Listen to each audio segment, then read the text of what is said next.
They want you guys to calculate the distance between the top of the pose being,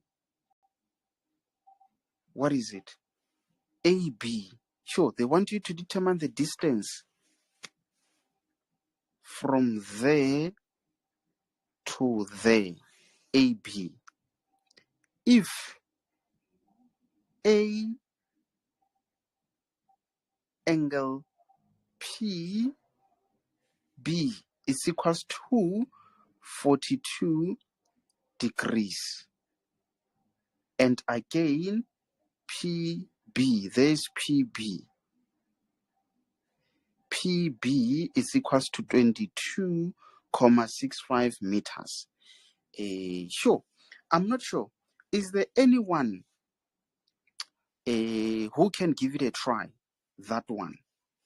And this question is allocated 4 marks, which means it's not that much complicated. Anyone would like to give it a try? Rato, Tumelo.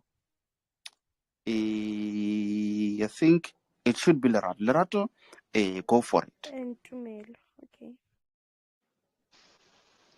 Okay, so for this one, I think will you look at triangle APB? Triangle APB, okay. Say, and you have two sides and one angle, and that angle is included. That means we'll use the cosine rule since our angle is included, like it's between the two sides. So that means you are saying because we have let's see, this is what we are having. You are talking about P, A, and B, and we have an included angle being 42 degrees. Yes, we were given this side as that meters. So which other side do we have, Lerato? AP. What is AP? It's 19.55. So that means I wrote it in the... Yes, no, I wrote it incorrectly. It shouldn't be there, isn't it? Yes, sir. Yes. So it has to be there where it is 19.55 meters, 100%, 19.55 meters, and not there. Just be careful of that, ladies and gentlemen, because otherwise, if it was me in exam, I was only going to notice when I answer this question, because I was about to say the first thing that we need to do is to find that side. So that means I was still going to perform the same calculation. But one thing for sure, on your script, it was going to be right. It's only that it's represented incorrectly on the diagram. Be careful of that, ladies and gentlemen. So just make sure that this type of mistakes are only being made by myself or otherwise us in class and not in exam. And also, very, very much important that you notice those mistakes. Okay, so what Lerato is saying over there is that the cosine rule says this opposite side that you are looking for, which is opposite to the angle. So let's just call it maybe a small letter p. Small letter p squared, which is that side, is actually equals to this side, which can be small letter b squared plus the other side, which can be called what? A squared minus 2, then it's going to be AB multiplied by cos of the included angle. So let me not substitute and let it to you to take it from here and tell me what will be the final answer. I'll just compare from what all of you guys will be getting.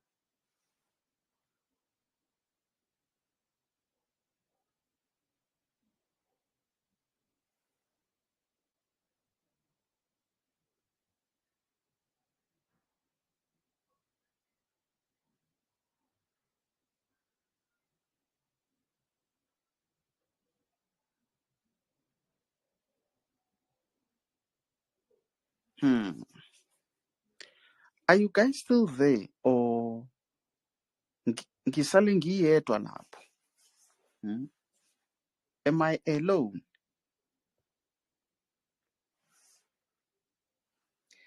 Baleka. Performing the calculation. Oh, you're still calculating. Okay. Okay. It's fine. Let me give you this time to just calculate. In the meantime, I'll just be singing. I'm just not sure. I'm not sure of what song to sing today. But okay. Lona barata uphila mutla Sir, yebo.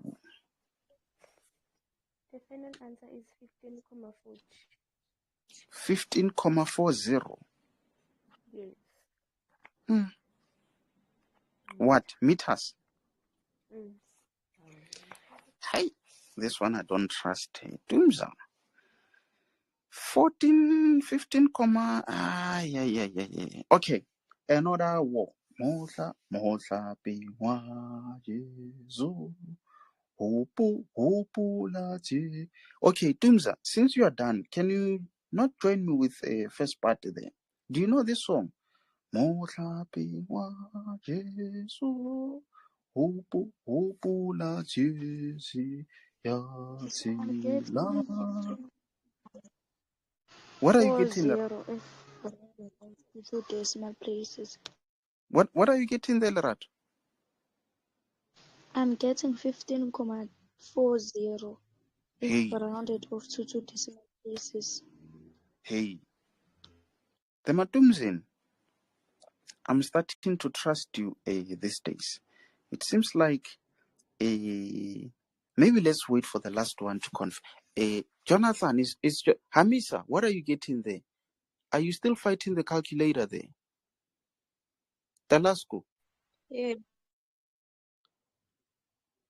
Okay, don't create potholes on the calculator there, Hamisa.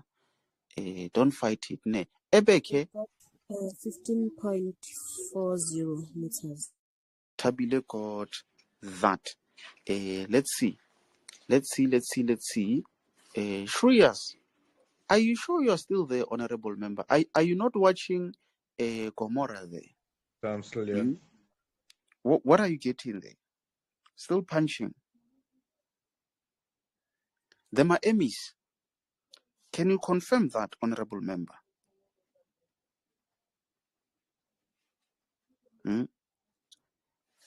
Okay, let's see. What will B be? Hey, listen to this. What will B be? What will B be? Okay, so B is 19.55 squared plus A is 22.65 squared minus 2. A is 19.55 close, 22.65, and then you multiply by cos of angle being 42 degrees. So you just punch all of this on a calculator. Then you're going to get a value, of which that value you need to say square root of that value, because this is actually p squared, and you're just looking for p. And then to remove that squared, you need to introduce a squared. Whatever that you do on the left, you also do on the right. So you just say a square root of an answer, and then you get what is it? Your p value over there.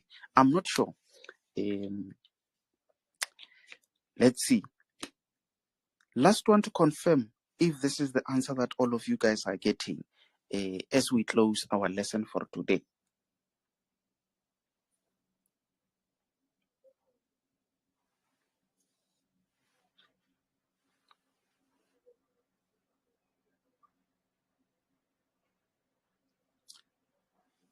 Talesco.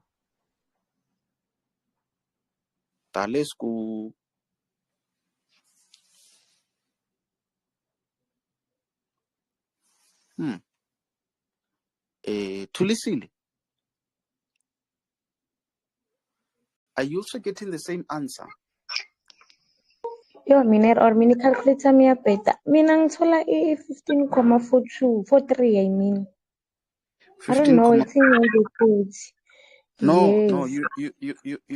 you're almost there. You're almost there. It could be that you rounded off that, whereas with the other guys, they will just say square root of, then they click a answer on the calculator and they get that. But it seems like you're almost there. So, which means we are heading in the same directions, guys. I'm just not sure if there's anyone who's got a question, or otherwise, do you allow me to sign out in case if you guys are able to confirm that you are happy?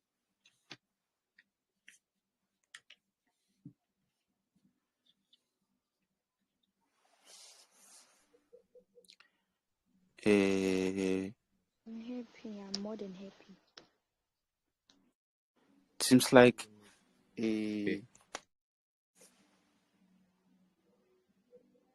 we haven't got anyone who's got a question or otherwise unsure of something. So, ladies and gentlemen, I do thank you very much for joining.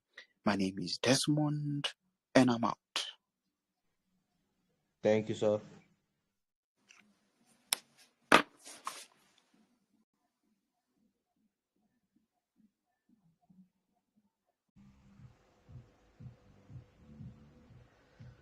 Oh, good evening, guys. How are you? It's say TK, say Taku from Malanga. Last time we met, guys, we were looking at trig identities. Guys, how are you? Can somebody respond to show that you can hear me?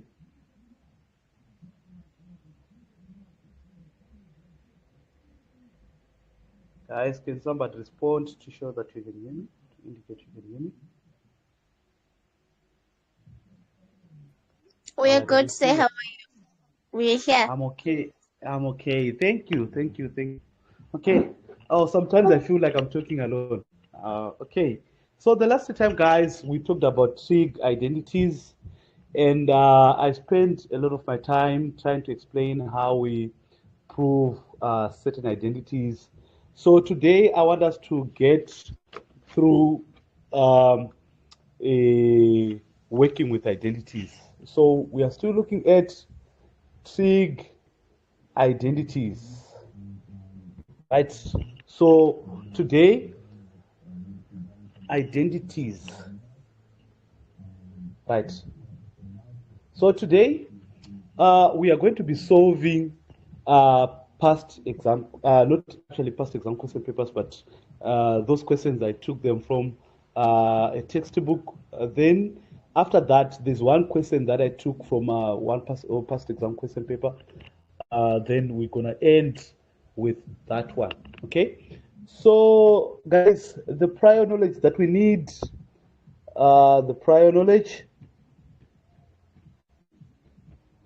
we need those trig identities. You remember the 4 identities that we talked about, right? The quotient identity, the square identity, the compound angle identity, and also the double angle identity, right? We need that knowledge. And another thing that is important, guys, is factorization. It's also very important. Then another one that is important is working with fractions. So we need the 4 trig IDs, the factorization, and also working with algebraic fractions. Okay, so guys, I want us to check our work and go straight to the first exercise, that is exercise number 7. All right, exercise number 7, we had done number 1. So today I'll be enjoying myself working on these things and explaining to you. Guys, if you don't understand, feel free to speak out, to say I didn't understand there. Then we can actually go back and look at that and try to explain further, so that at least all of us will be at the same page. Okay? So I'm going to jump. We did number 1. So I'm going to jump to A3. Okay? A3, which is saying sine of 2, that is 2 alpha minus 1 minus sine squared alpha is equals to 2 tan alpha, like that. Okay? So like I explained last time, the equation has 2 sides. Equation has 2 sides of the equal sign. It has the left-hand side and also the right-hand side. Okay? So if you are given these, you have to check the complicated side is the one that you have to actually try to prove to be the same as the less complicated one. Okay? So we're going to choose, in this case, the left-hand side. Okay? So the left-hand side, our left-hand side is equals to 2 sine alpha over 1 minus sine squared alpha. Sorry guys, it's sine 2 alpha. Okay? So the moment you see 2 alpha there, it means this one is what? It's double angle. Guys, even if you don't know how to work through, at the moment you see sine 2 alpha and know that it's a double angle, then you're going to get a mark for changing sine 2 alpha to its identity. Okay? So if we remember, sine 2 alpha is the same as 2 sine alpha cos alpha. Okay? Right? So we have used the double angle. We have used double angle ID. Okay? So in the denominator, guys, if you check, we want to get to tan here. And all of us, we know that tan from the quotient identity, tan is the same as sine alpha over cos alpha. So it is in our interest that the denominator is cos. But if we are checking here, we'll see that 1 minus sine squared alpha is the same as what? Cos squared alpha is the same as cos squared alpha. So 1 minus sine squared alpha is cos squared alpha. Okay? So from there we can see that, okay, we have cos alpha, we have cos squared alpha. If I want to extend it, I can actually write 2 sine alpha cos alpha over cos squared alpha is the same as cos alpha multiplied by what? Cos alpha. Then what's going to happen? We have common factors in the numerator and in the denominator, which is what? Cos alpha. Then this is going to cancel. What are we left with now? We are now left with 2 sine alpha over cos alpha.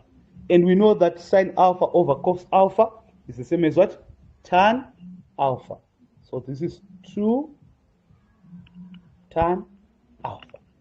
So what can we conclude? We have to conclude, right? We have worked the left-hand side such that it's the same as the right-hand side. Therefore, you have to conclude and indicate, therefore, the left-hand side is equals to the right-hand side. So we have to conclude that the left-hand side is the same as the left-hand side. Okay? So it means we have proved that this one is the same as that. Guys, on number 3, any questions? Any questions on number 3? Or silence means there are no questions. Okay? sir. Right? Yes? I wanted to ask, since the double angles were given from the formula sheet, how do we know that this one is the one that we should work with? All right. You mean for cos, right? Yes, sir. All right. For cos, I'm getting there. I'm getting there for cos. Right. Okay. The one that the one we're actually working with there now is for sine. So sine, it doesn't have any other. It's actually true sine alpha cos alpha. It's unlike cos. Cos, remember that cos 2 alpha or cos 2a, it has 3 identities. So I'm still going to get there. Okay? Thank you. Thank you for the question. Right? So let's move on. Let's go to number 5. Let's go to number 5. We are still on exercise number 7, A5. A5. So what does it say? A5. Right? A5 is saying cos x over cos x minus sine x minus cos x over cos x plus sine x is equals to tan 2x. Okay? So if we check there, we have the left-hand side and the right-hand side. If we check which one is the most complicated one, it is the left-hand side. So we have to work the left-hand side until it is the same as the right-hand side. I hope my space is going to be enough there because this one is going to be a bit long. Okay, so the reason why I told you that the prior knowledge that you need is working with fractions. Okay, I'm going to write a certain fraction there that I'm going to rub, a normal fraction, which says 2 over 3 minus a quarter, right? Work it out. How do we work it out? Remember, to work this one out, we need a common denominator. But for it to be easier for us to get the common denominator, what do? We multiply 3, multiply by what? 4. So we multiply this one, the denominators, we multiply them. Then, after that, we cross multiply. We cross multiply such that we are going to get on the numerator 2 multiplied by 4, then minus 1 multiplied by 3. Then as you are working it out, 2 by 4, you're going to get 8, negative 1 by 3, you're going to get negative 3, over 3 times 4 is 12. So your final answer, 8 minus 3, is going to be 5 over 12. Okay? So this is the knowledge of fractions. Working with fractions. If we are subtracting 2 fractions and the denominators are not the same, what we do to get the common denominator, you multiply this one times that one. Okay? That's the common denominator. Then we cross multiply with the denominators on the numerator. Okay? So now that is what we are going to apply even on our problem there.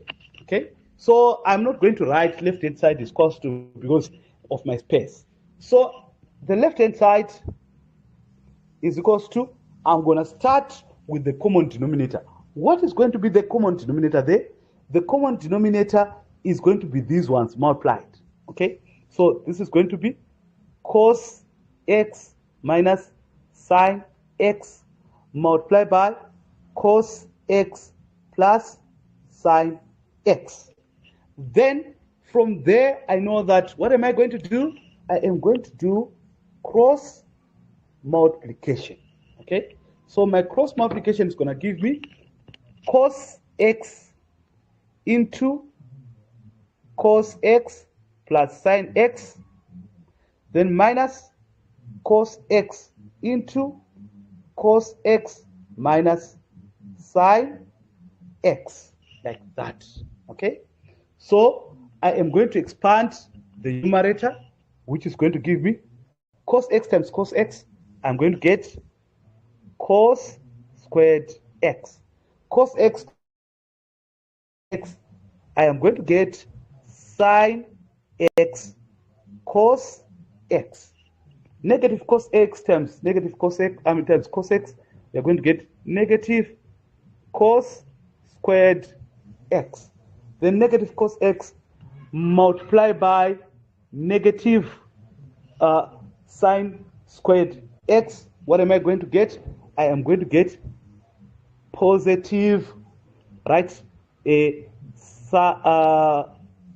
one is going to give me what?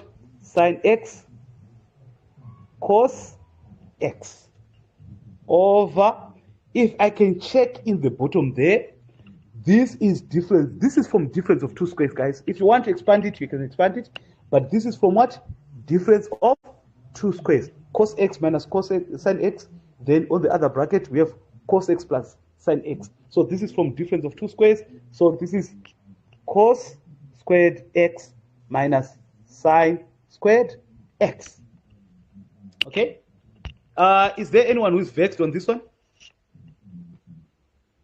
On the denominator? You can see that the expansion is from difference of two squares. Okay? Then, if we check on the numerator, we are going to see that cos squared x minus cos squared x, this one, they go. Because they're subtracting, right? They are like terms and they're subtracting, so they go. Then you are left with sine x cos x plus sine x cos x. So, better, when you are multiplying, start with sine x, then followed by cos x, always. So that at least it will be easier for you to see that these are like terms. Sometimes it will evade you. It is sine x cos x, then you have cos x sine x. But cos x sine x is the same as sine x cos x. That is what we call the commutative property of multiplication, where we say 2 times 4 the same as 4 times 2. So it doesn't matter which one starts when you are multiplying. Okay, so now these ones are like terms. Sine x cos x plus sine x cos x. It's a like term. Then it means we are going to get 2 sine x cos x over cos squared x minus sine squared x. Okay, so if you look from there, guys, we can see that from which identity do we get this one? Can I please have responses? From which identities do we get the numerator? Oh, guys. From 2 the sine double x. angle. Yes, from the double angle of what? Of cos or sine? Sine. Yes. 2 sine x cos x is the same as sine 2x over, how about cos squared x minus sine squared x? Where do we get it from? Remember, there's no plus there, there's minus. Where do we get this one? From the double angle of cos. Of course, that is the same as cos 2x. And guys, remember where we want to go? We want tan 2x. And now we are having sine 2x over cos 2x. And we know from the quotient identity, sine over cos gives us what? Tan 2x. Therefore, if we check, our left-hand side is now the same as what? The right-hand side. So we conclude, therefore, the left-hand side is equals to the right-hand side. There we are. The left-hand side is equals to the right-hand side. Okay. So any questions, guys? On this one, I've illustrated how we work with fractions. So when you see fractions like that, don't be vexed and say, oh my God, oh, those things have come. It's just simple. You remember that fraction that I calculated. It is just the same as this one that I've just calculated now. the one that was having figures, and now the one that is having what? Both cos x and both sine x. They are almost the same. So just to know your multiplication. Okay? So if there are no questions, I am going to proceed and go to the next one. I'm going to look at 7 and also number 9 on these ones. Okay? So I'm running that one. Guys, if you need to take a screenshot or something else, you can tell me, but remember that a video is going to be there available for you so that you can review and check how it is done. Okay? So now, if we check on number 7, we are having 2. Oh, my phone is off. We are having 2 sine squared theta over 1 plus cos 2 theta is equals to tan squared theta. Okay? So again, like I said, we have the left-hand side and we have the right-hand side. Okay? So we have the left-hand side and also we have the right-hand side. Okay? So on this one, I'm going to write the left-hand side. I hope my space is going to be enough.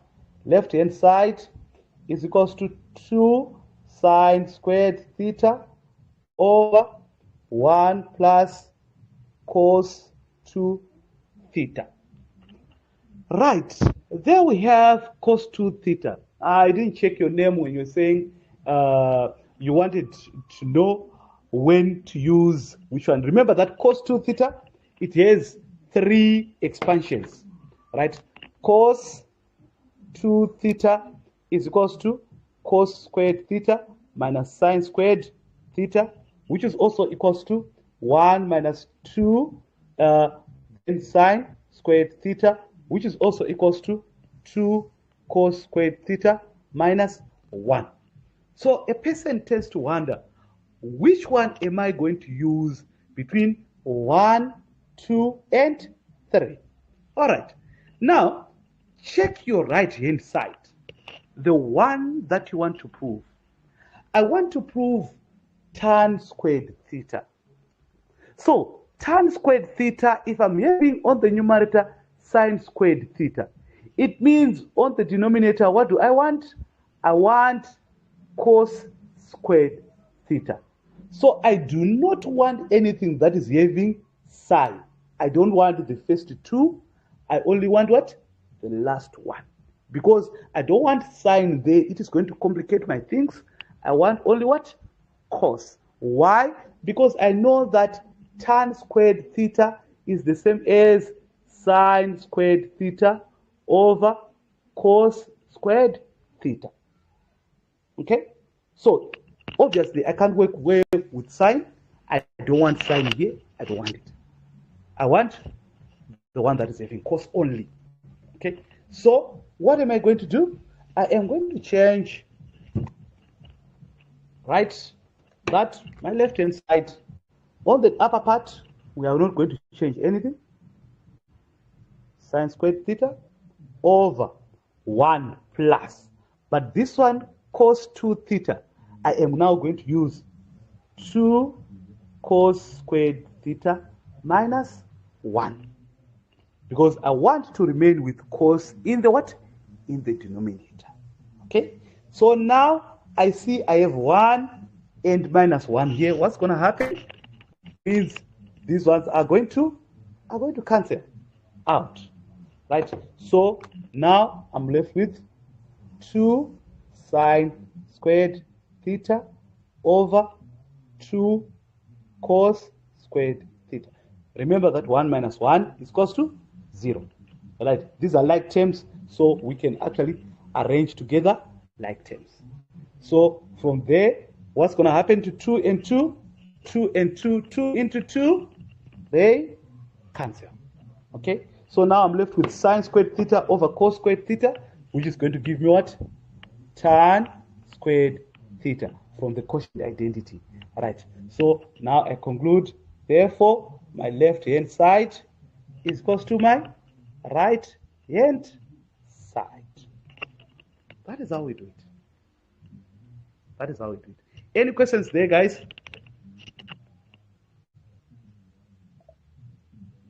Silence means no questions. I'm going to move on to the last one there, number 9.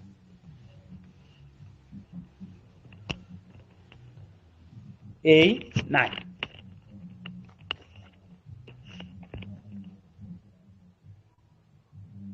A9. Right? A9, what is it saying? It's saying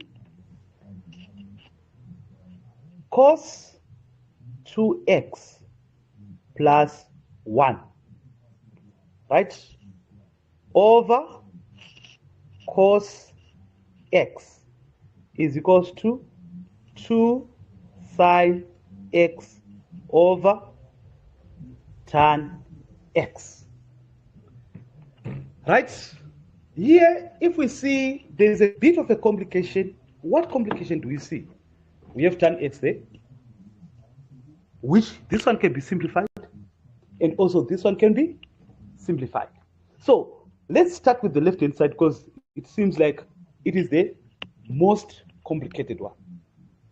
Okay, so we have to go to the left-hand side. Okay, so now the left-hand side is equals to right. Now, I don't know who asked, but I'm going to ask. On the numerator, what do we have there? We have sine. So, which one are we going to use there? Which one are we going to use? Okay, we cannot use sine there. Why can't we use sine? Because we have a problem that if we have sine, we are going to actually end up having, because it's going to be 1 minus sine, which is, we are going to end up having 2 with 1, 2. Right? If we check this side, we'll see one thing. What are we going to see? We are going to see that we are having sine x over cos x, that is tan. Okay, I'm going to come to that part of dividing with fractions. Right? So, here on top, I am going to choose, I would rather choose 2 cos squared x minus 1 plus 1 over cos x. Right? That is simple for me. Right? Then, negative 1 plus 1. That is going to go.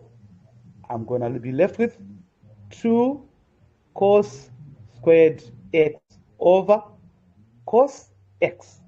Right? Okay? That is that. Now let's see how we proceed. Remember that cos squared x is divisible by cos x. So what's going to happen here? What's going to happen is that cos x is going to go there and cancel the square. So that we are now left with what? 1 cos x. Okay? So now we are left with 2 cos x. Right? But as we check there, we can see that this is not the same as the right-hand side. So is there anything that we can do to the right-hand side? Yes, it is there. 2 sine x over tan x, which is the same as 2 sine x over sine x over cos x. Right. Yes, I want to tell you today that if you are dividing with fractions, you invert the divisor and change division into multiplication. So this is going to be 2 sine x multiplied by, then this one, yeah, kukula. So it's going to be cos x over sine x. We call this one inverting and multiplying. Right? So this is going to give us, if we see there, we are going to do cross division there. So the cross division, sine x, goodbye, So we are now left with 2 times cos x. So we see that now we have 2 cos x, right? Then conclude, therefore, the right-hand side, the left-hand side is equals to the right-hand side. By comparing that part and also that part. Right. By comparing that part and also that part. So now you see that they are now the same. Right. Even if you had used the other expansion, I think you are also going to get to that one. Right. Let me try to use the other expansion there. Guys, if you're taking screenshots, you can take screenshots now before I wrap. Sir, can you please explain the second step of the right-hand side? This one. Yes, sir. All right, thank you. Who is speaking? I'm not looking at my phone right now. All right, Kuma. Okay. Right. Is it okay if I can explain it here? Right. Yes, sir. We can have 2 over 4 divided by a half. Right? This is a fraction divided by what? A fraction. Right? So when you are dividing with a fraction, guys, Uma, if you remember your grade 8 very well and your 9 very well, it says if you are dividing with fractions, you have to change the division to multiplication. You invert the divisor. So inverting the divisor is actually doing this. Right. The denominator goes to the numerator, the numerator goes to the... Yes. Sorry to interrupt, sir. So we are dividing that side that we're dividing. We are going to multiply with the reciprocal. Is that it? Yes, yes. Thank you. So times 2 over 1. The reciprocal of half is what? It's 2 over 1. Right. Did you see that? Then 2 times 2? Thank you, sir. I understand. 4 over 1. 4 over 4. So we are going to get 1. Right. Okay. So now what have we done? This is over 1. Okay. So we change to this one. We invert the divisor and multiply. Okay. So that is it. So guys, if you're working with the other ways, it's also possible there. You can actually try the expansion of sine that says 1 minus 2 sine squared x. And you see, you actually manage to manipulate it until you get there. So you have to try on your own there, and you see that it's going to work. Okay? So that's the first one. Now let's go to number B. Number B, I'm going to start at number 2. Let's go. We are still on exercise 7, and we are at B. We are at B. B2. Right? B2 says, okay, it says tan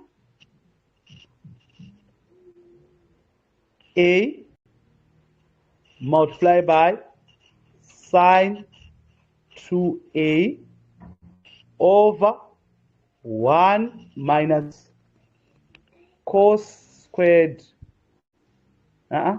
It's 1 minus cos A is equals to 2 plus 2 cos A. All right.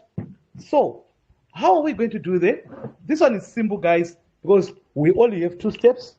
Whenever you see tan and we are dealing with identities, you have to change it. And also sine 2A, we know the expansion, guys. So I'm going to take the left-hand side.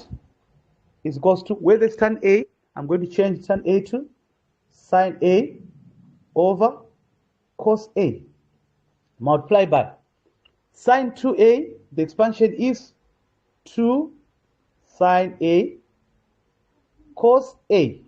Remember that this is over 1 minus cos A. So here we can't do anything. So what are we going to do there? This one is simple. We are going to actually cross cancel because there's multiplication there and we have common factors. So this one and this one are going to go. So what are we left with? We are now left with sine A multiplied by 2 sine A, which is going to give us 2 sine squared A over 1 minus cos A. All right. But look where we want to go to.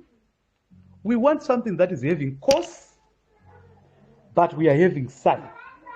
Okay? So this is going to lead us of where to go. So how am I going to go there? Sine 2A is the same as what? Guys, is there anyone who can tell me sine 2A? In terms of cos. What is sine 2A in terms of cos? Sine squared A, I mean. Minus cos squared A. It's 1 minus cos squared A. This is going to be 2, then in brackets, 1 minus cos squared A over 1 minus cos A. But guys, look, this one doesn't have a denominator, and we are still having a denominator. Is there anything that we can factorize on the numerator?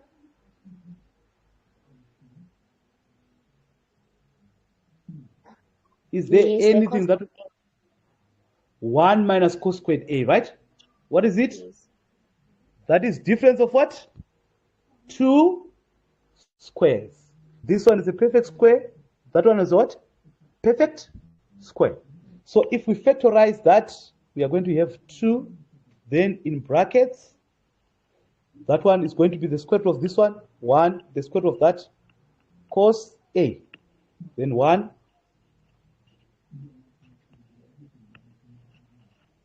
right, 1 minus cos A, then 1 plus cos A. Because this is the difference of 2 squares. That is a perfect square, that is a perfect square, that is a difference. So over 1 minus cos A. Is there anything that is going to cancel, guys?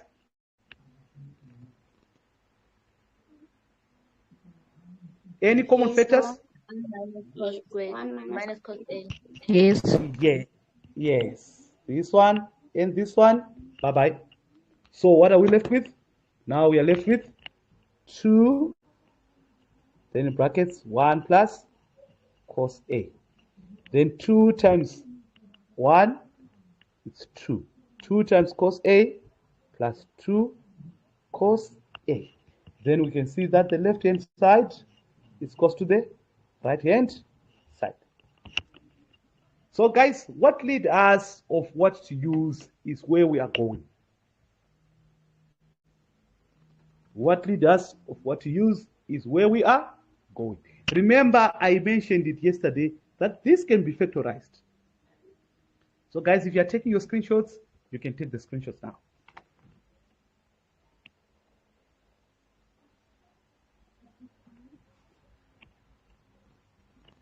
You can take the screenshots now. Okay, thank you. I'm now wrapping. All right.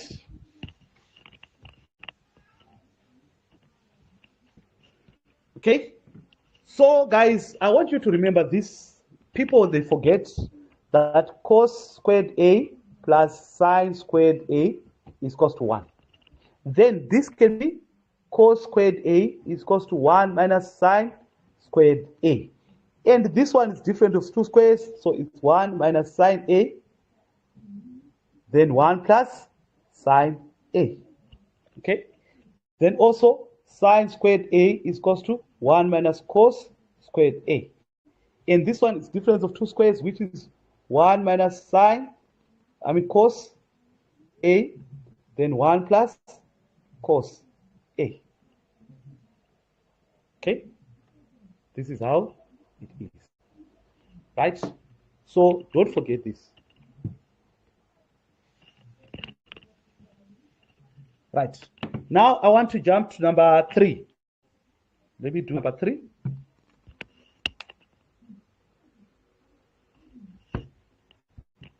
Number B3 says cos alpha plus sine alpha over cos 2 alpha is equals to cos squared alpha plus sine squared alpha over cos alpha minus sine alpha. Right? Then from there, we can check what can we do. The right hand side is equally complicated to the left hand side. I love the left hand side because it has 2 cos 2 alpha. So I'm going to choose the left hand side, which is going to be cos alpha plus sine alpha over, right, cos 2 alpha. Right, if I see on my denominator there, I can check that I'm having cos alpha and minus sine alpha. So it means in the bottom there, I also have to choose something that is cos alpha and sine alpha. So what is it going to be? I am going to choose cos squared alpha minus sine squared alpha. That is the expansion that I have chosen on the bottom. Okay? So if I check now, there's nothing that I can do on the numerator, so I'm going to deal with the denominator. Right? Cos alpha plus sine alpha over, what can I do to the denominator, guys? What can I do to the denominator?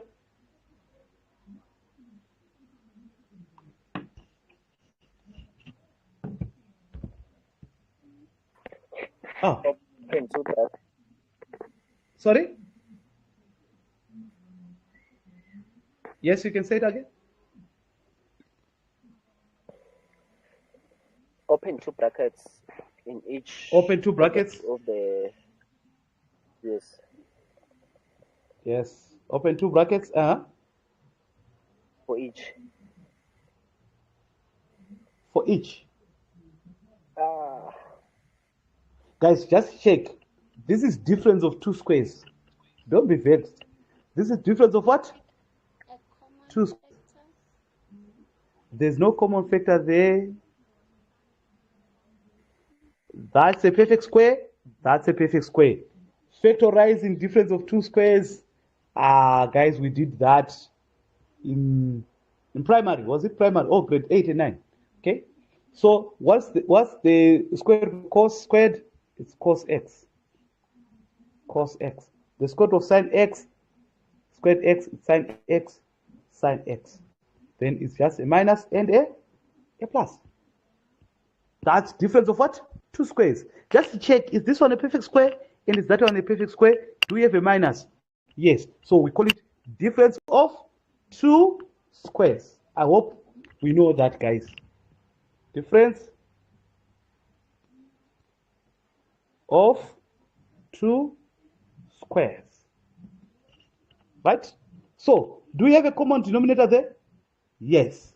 The common denominator, a common factor? Yes. That one and that one.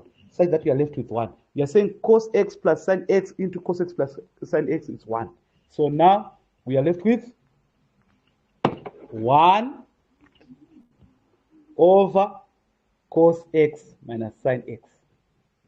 Okay? Right, guys.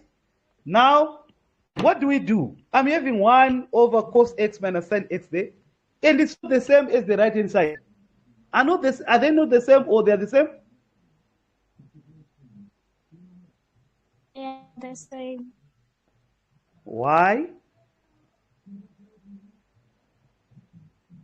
because cos squared alpha plus sine squared alpha is equals to 1. Yes, because cos squared alpha plus sine squared alpha, this one, cos squared alpha plus sine squared alpha is equals to what? 1. So we know that 1 there on the numerator is the same as cos squared alpha plus sine squared alpha. Then over cos alpha, was it alpha? Oh, I was using x. Right? Cos alpha minus sine alpha. Therefore, the left-hand side is equal to the right-hand side. Thank you for that. That 1 is the same as that. From the square identity, cos squared alpha plus sine squared alpha is equal to 1. From the square identity. Okay. Now let's move to the next. My time is moving very, very fast. So I am going to do number C1. I'm going to do C1 very fast.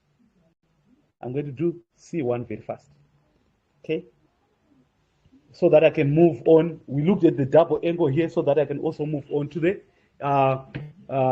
compound angle, using compound angle. Okay? So C1, it says sine 4x is equals to 4 sine x cos x minus, it says sine 4x is equals to 4 sine x cos x minus 8 sine cubed x cos x.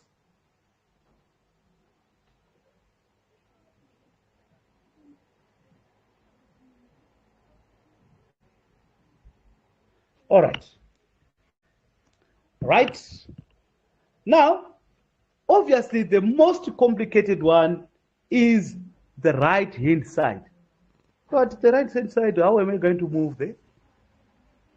Oh, it's going to be a bit difficult. Factor out sine x cos x. It's going to be somehow. So, I am preferring the left-hand side, which is equals to sine 4x. Okay? So, from my knowledge, sine 4x, it can be a double angle. How? It's going to be the same as sine 2 multiplied by 2x. Right? So, on my expansion, I know that sine 2 multiplied by 2x is the same as 2 sine. The angle that I'm having there is not x, it's 2x. Then cos 2x. Okay? This one can be further expanded. Sine 2x is the same as 2 sine x cos x. Don't forget that this 2 was already there. We are expanding for that one. So this one is 2 sine x cos x. Right. Okay? Right. And cos 2x. Where do I want to go? Guys, just to check. Already I'm having 4 sine x cos x. I'm having this side. So I am going to use 1 minus 2 sine squared x on that side. Okay? Then on that one, 2 times that, we are going to get 4 sine x cos x, right, into 1 minus 2 sine squared x. Then 4 sine x cos x multiplied by 1, we have 4 sine x cos x. 4 sine x multiplied by negative 2 sine squared x, we are going to get negative 2 times 4, it's negative 8. Sine x times sine squared x, sine cubed x, then cos, multiplied by cos x there. Then the left hand side is equal to the right hand side. Okay? Right. That is that. That is that. Right? So I am now going to move to exercise number 8 so that at least we can look at the compound angle identities. So that we can look at compound angle identities. Right, let's go to exercise number 8. And we are going to start at A1, which is saying cos A plus B plus cos, that is A1, which is cos A plus B plus cos A minus B is equals to 2 cos A cos B. All right. So we see the complicated one is the left-hand side, which is going to give me cos A plus B. It's going to be long, guys. It is going to be cos A cos B. Then remember that this one changes to minus sine A sine B. Right. Then we have that one plus cos A cos B. Then this one changes to plus sine A sine B. That one is not visible because, but this is sine A sine B. Right, guys? We have like terms. The like terms are that one and that one. Right? Then also this one and this one.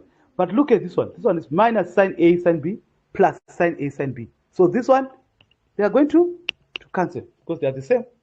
So those ones that are not the same are going to add. So this one, cos A cos B plus cos A cos B, that is 2 cos A cos B.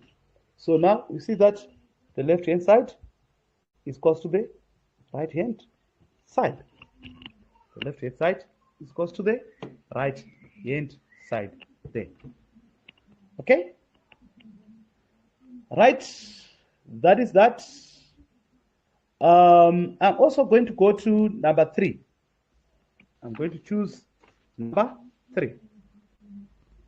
Right? Hey, this one is long. I hope it's going to fit on my board. A3. Okay? A3, it's saying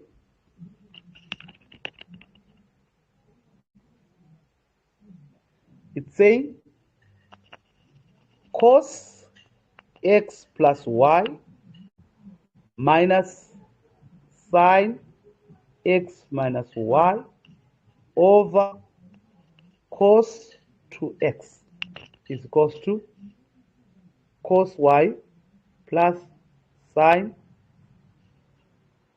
is equals to cos y plus sine y over cos x plus sine x. Right.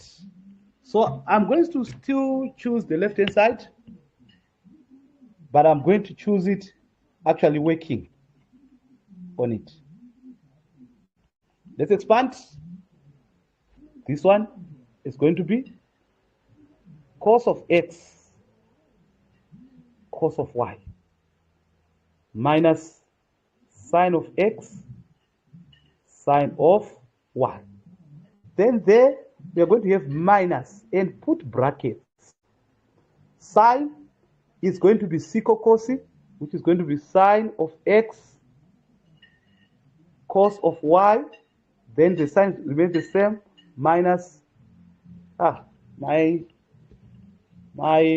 space there it's not good. I don't want to squash things. So I'm saying the left hand side is equals to cos x cos y minus sine x sine y minus, then I put this one in brackets, which is going to be sine x cos y minus. Remember that this one, the sign remains the same. That's cos x sine of y over.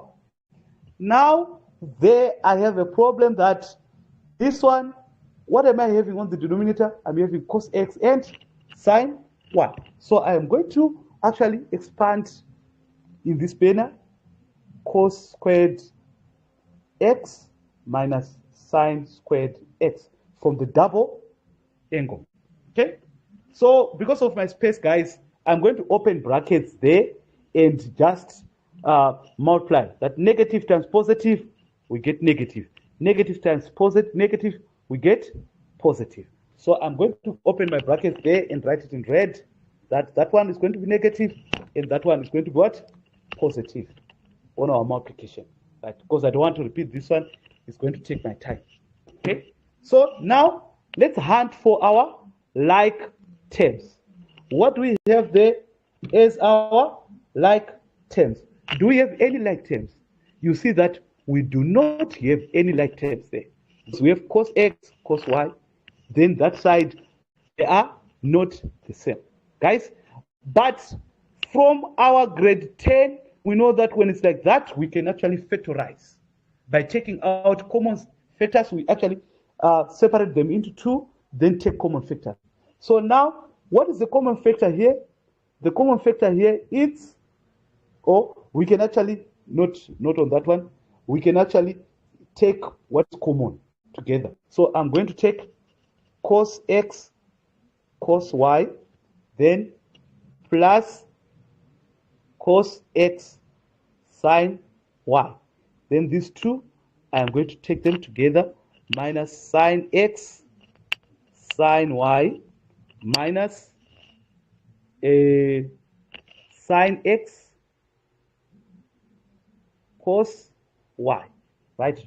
Over, also in the denominator there, I told you that this is a difference of two squares, which is going to be cos x minus sine x, then cos x plus sine x, okay? Then on top there, I can take the common factor, right? What is the common factor there? The common factor is cos x. Yeah, I'm going to separate them. I'm going to separate them like that. What is the common factor? The common factor is cos x. If I take out cos x, I'm left with cos y plus sine y. What is the common factor there? It is negative sine x. So I take negative sine x, then I'm left with what? With sine y plus cos y, right?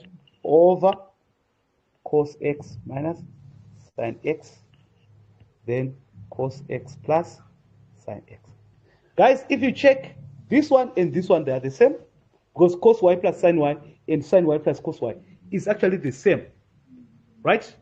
So we have a common factor on top. What is the common factor? The common factor is cos y plus sine y, right? Then I'm going to have cos x minus sine x, right? So it's actually, it seems like it's coming from difference of what? Of two squares, cos. That is how it is. Over, then on bottom, we have cos x minus sine x. Then I have cos x plus sine x. So what is going to actually go? What is going to go is that one, and that one. They go because they're the same. So I'm now left with cos y plus sine y over cos x plus sine x. Therefore, left-hand side is equals to right-hand side. I know many of you are lost, but if you follow after it, you actually see where we are coming from and where we are going. Okay? So that is that I want us to do. These ones I've left B. I wanted to also do number B, but I'm more interested. My time is gone now. I'm more interested in doing that past exam question paper so that we can see that we can also apply this stuff in the past exam question papers. So the last worksheet that I sent, guys, it's from the past exam question paper. So I'm not going to do everything on that past exam question paper. I am actually going to do the last two. I'm going to do the last two on that one. Right? So what are the last two saying? The first one, 5.3, is talking about the general solution. But the general solution, we are having cos 4x, then cos x plus sine x multiplied by sine 4x is equals to negative 0.7. That is simple, guys. If you see this expansion, where did it come from? It comes from the compound angle identities. Where they've just tried to vex you is here. But if you know that there's a commutative property of multiplication, order does not matter. You can rewrite it. Cos 4x, cos x, plus, start with sine 4x. Sine 4x, then sine x is equals to negative 0.7. Okay? This expansion, where does it come from, guys? It's been long, I've been speaking alone.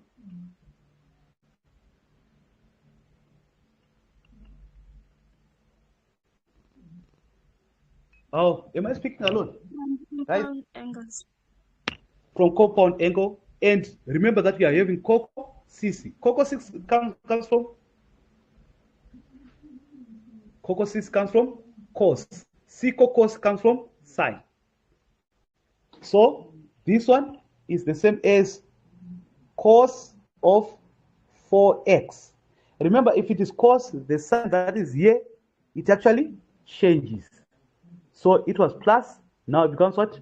Minus. Then the other angle that is there is x is equals to negative 0.7. So this is simply cos of 3x is equals to negative 0.7. We did general solution, guys. From there, you know what to do. Now you go cast. Where do we get cos negative? Here and there. Then get your reference angle, then work it out. But remember that here we don't have x, we have what? 3x. We don't have x, we have 3x. So work it out. From there, guys, you'll get your answer. You'll get your solution. All right? So any questions on that? I hope not. Okay. The last one is 5.4. The last one is 5.4, which is actually saying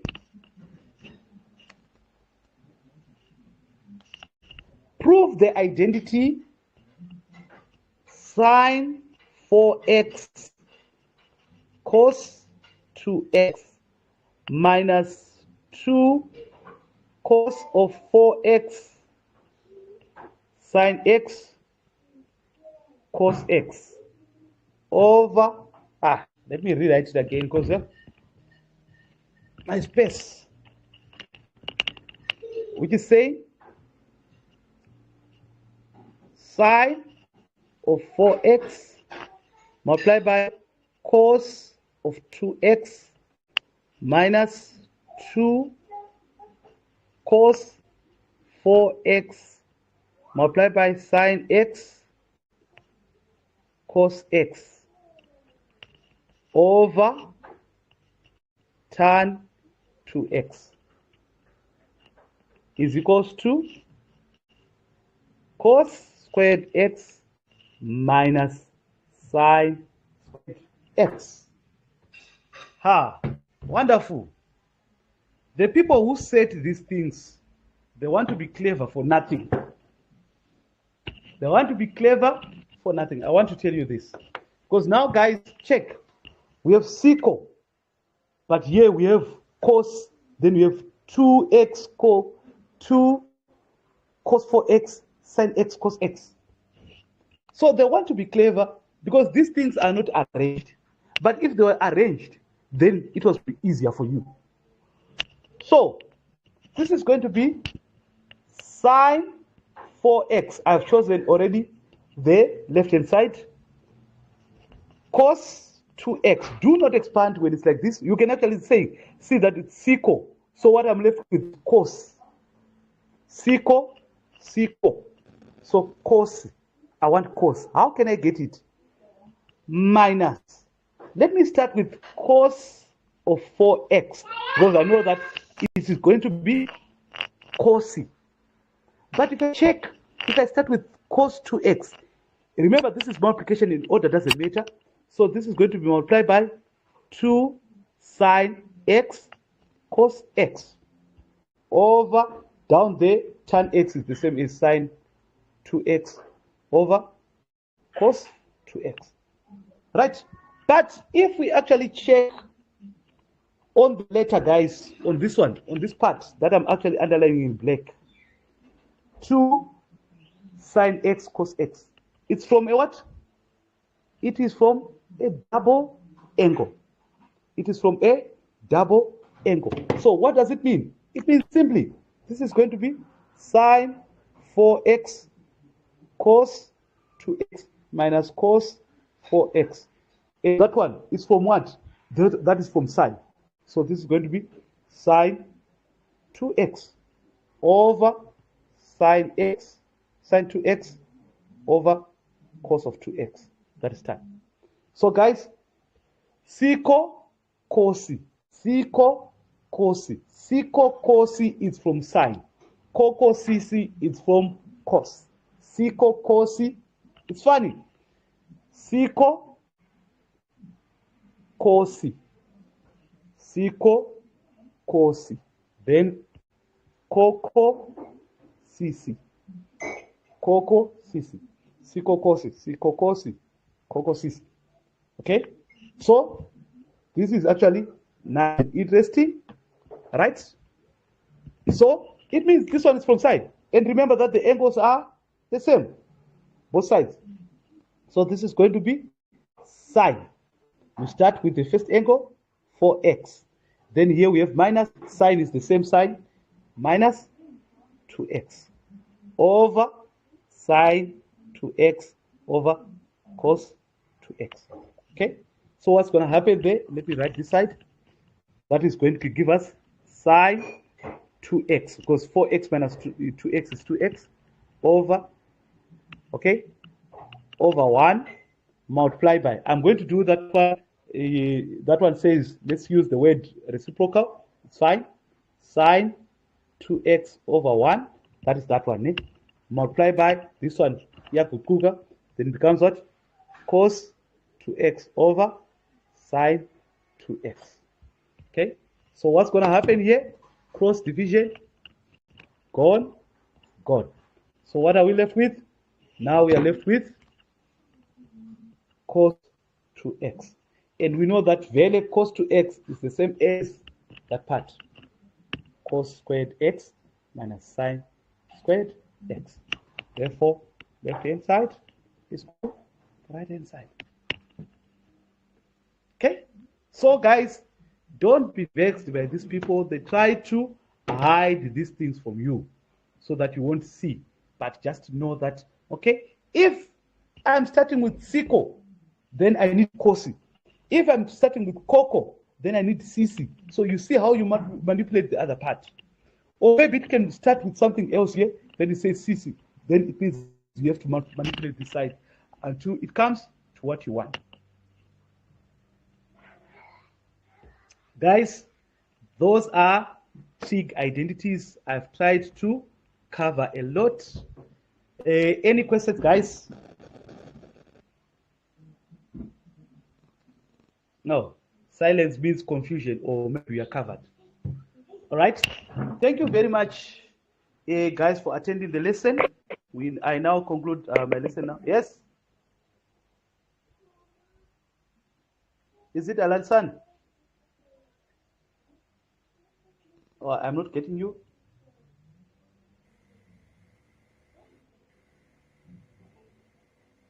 I'm not getting what you're saying. Yes, Mr. Yes. I need to the second last stage. This one? Or that one? Yes. Where does the cost no to the cost to X This one? down? Yes. Where does it come from? Because you wrote sine 4x minus 2x. This one. All right. So, oh, Yes. I jumped some stages there because of my space, but it's fine for you. Let me actually do everything. I jumped some stages there Okay. because of my space. Okay.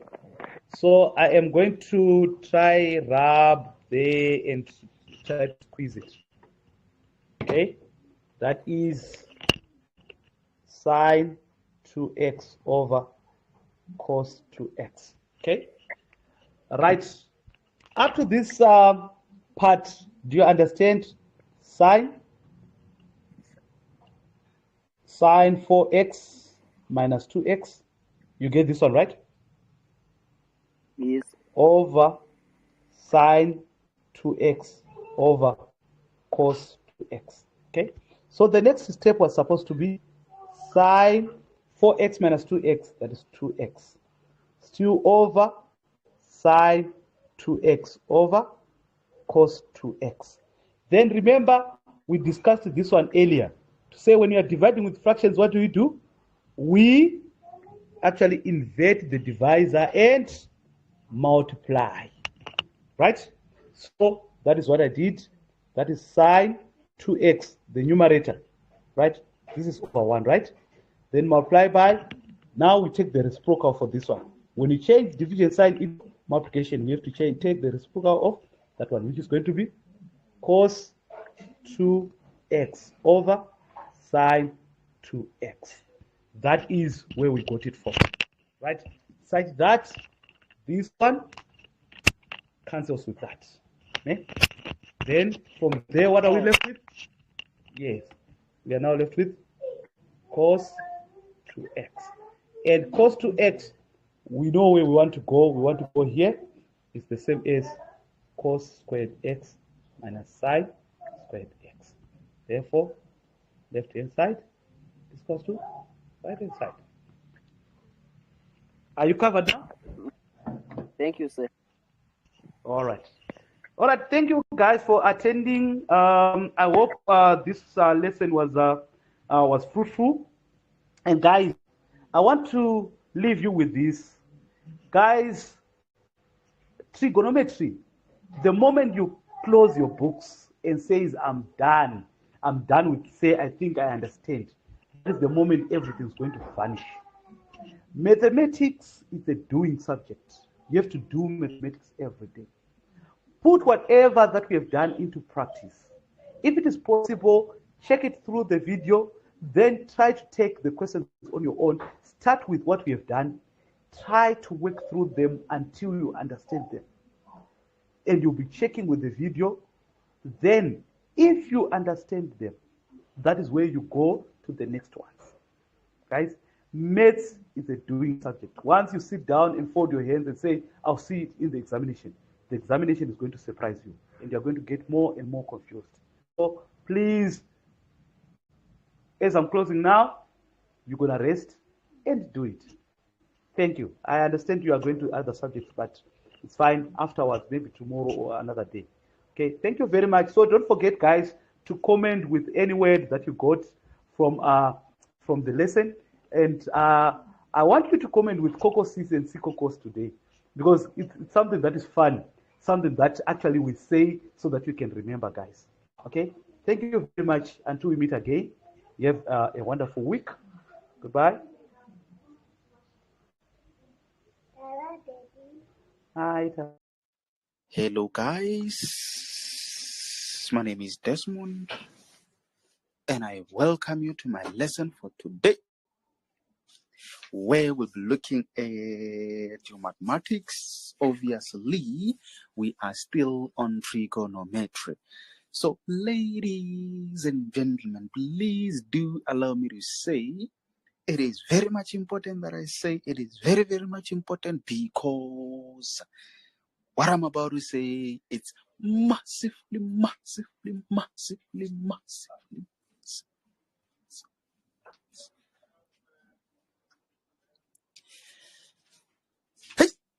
Massively important, ladies and gentlemen, that I say a day without learning something new, it's a day wasted. By so saying, Hamisa, please, Amorela, please, please, please, please, please, please do make sure that by the end of each and every lesson that I conduct, you learn something new. Very, very much important, ladies and gentlemen, over there. So, obviously, you guys did confirm just now to say a question paper was sent in the group, and all of you guys were able to see that question paper. So, what we'll be doing in today's lesson is to quickly go through that question paper. I'm hoping to take you through everything that you need to be aware of as far as trigonometry is concerned. So, for the last time, can you guys be able to clearly hear me when I speak? And again, can you clearly see over there? Yes. Yes, sir. Okay, 100%. So, let me just quickly try to bring the question paper, even though some of you guys might not see for some other reason, but I'll just try to zoom it in so that I magnify that information. So here, question 3, let me see. Question 3 says, this is 3.1. It says the functions f of x is equals to cos 2x and g of x is equals to sine into x plus 45 are given. Use answer sheet A and sketch the graphs of f and g on the same set of axes. For the interval, x is the element of negative 90 degrees and 180 degrees. So, ladies and gentlemen, it seems like from time to time, when they want you to sketch a function, they will also give you that limitation or range to say, starting from, in this case, negative 180, negative 90 all the way up to 180 degrees. So these are the functions that we are given. Let me just maybe use a different marker over there. So we are given f of x being equals to cos of 2x. And g of x being equals to sine of x. Is it plus? Yes, is plus 45 degrees. Very, very much important, ladies and gentlemen, over there. So let's see.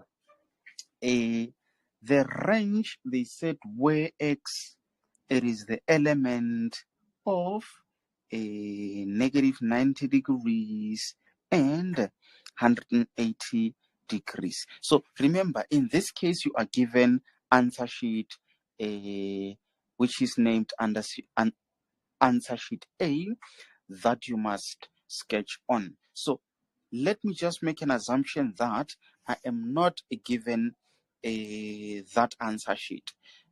What I do know very well is that if I want to be safe, I can just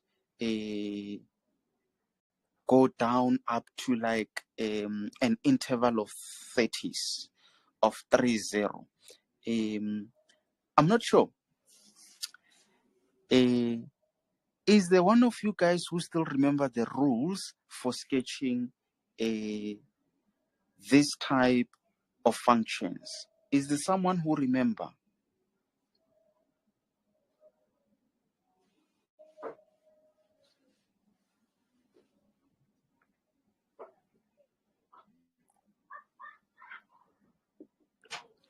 No one, no one, no one.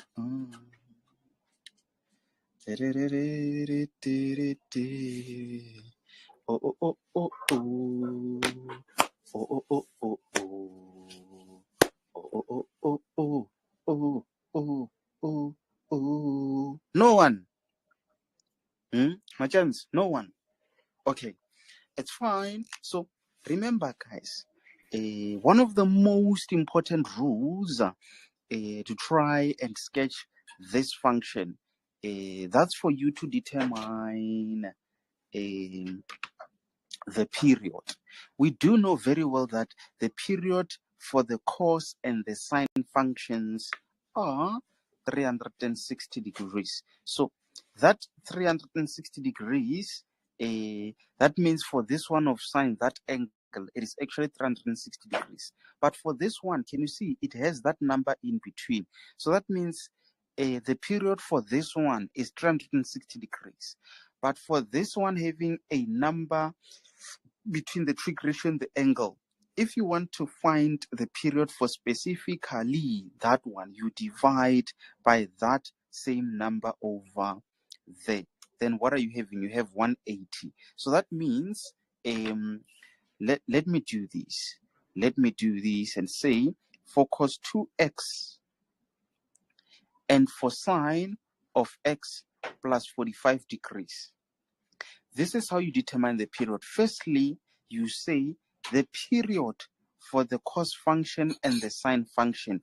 We do know very well that it is 360 degrees. But the moment we start having a number there, it is no longer 360 degrees, but it is 360 degrees divided by whatever the number you are having. In this case, we are having 2, which means the period for that wall is equals to 180 degrees. That means if it was 3 there, you were going to divide by 3. If it was 4, divided by 4. If it was 5, 10, you get what I'm saying? So now, in this case, what are you having? So can you see in between there, you have invisible 1. So now it means in this case, if you want to find the period of that wall, it is 360 degrees divided by 1. That is why we always say for the sine is 360 degrees. If it was just cos x, we know there's an invisible 1. 360 divided by 1 gives you that 360. So here it means it's 360. Very, very much important, ladies and gentlemen, over there. Okay, so now we do have this period and that period. So the next step that you need to do is to try and find the critical values. Why do you need the critical values? Is so that you've got an idea of by how much you should space your angles over there. Very, very much. You can't use 90 because if you use 90, ladies and gentlemen, remember they said from negative 90 and that. Just imagine this is your Cartesian plane. This is negative 90. You are going to have 90 on this side. Already you are on 180 degrees. So you will need those values in between. These are what we call the critical values. All of these values are what we call the critical values because you use them to accurately plot your function. Very, very much important, ladies and gentlemen, over there. So now, how do we find the critical values? So between these two periods, you need to make use of the smaller wall. The smaller 1, because if you use the smaller one, automatically it is going to accommodate that wall. So that means when you find the critical values, it is actually the period divided by 4. This is the formula for calculating CR, if you remember, guys. So what is 180 divided by 4? I think I still have it on my calculator. Divided by 4, I'm getting what is it, 45 degrees. So that means we can possibly try to space whatever into intervals of 45. Even if you use 30, still fine. But maybe let's try and use that 45 over there and see how far we can go with that. I'm not sure. Are you guys with me over there, wherever you are? Are we together, guys? Anyone who's got a question before I start plotting for 3.1? We're together, sir. Last one to confirm. No questions. No further question, Your Honor. Okay, so let me quickly remove all of these. I'm just going to quickly remove all of these, and then from there, I'm going to try and plot. So very, very much important, ladies and gentlemen, because you have your straight horizontal line called the x-axis. So you are going to be plotting more on the positive side of the axis. That is why I'm just going to have my vertical my vertical y-axis over there, so that I've got negative 45 and I've got negative 90. So very, very much important that you write that information over there. Obviously here it's 0. Let's say positive 45, positive 90. What's the next number there? What's the next number there? Let's see. What is 90? 135. 135. Okay, someone is saying 135. Let's write 135 over there. And then the next one, is it 180, the next one? I think so. Yes, 180. So can you guys see, we did start from there up to there. That is what they told us to do. Remember, guys, this question is allocated 6 marks. I'm telling you, if you do not know how to come up with the critical values, that's where you will get it wrong. So there we can maybe say this is our 1, this is our positive, negative, negative. So this is going to be, let's say, our 1, and then this is going to be our 2. Obviously here, negative 1, then we can maybe say negative 2 over there. So now comes the easy part. What is the easy part? Obviously is to take f of x. Let's maybe start with f of x. Then we're just going to be punching over there. Remember, guys, when you punch that angle, just do it this way and have 2 brackets there. So we're going to start with our very first critical value over there. What are we going to be having there, ladies and gentlemen? It is cos of 2 into negative 90. I'm getting negative 1. I'm just not sure what you guys are getting over there. What are you guys getting? Are you also getting negative 1?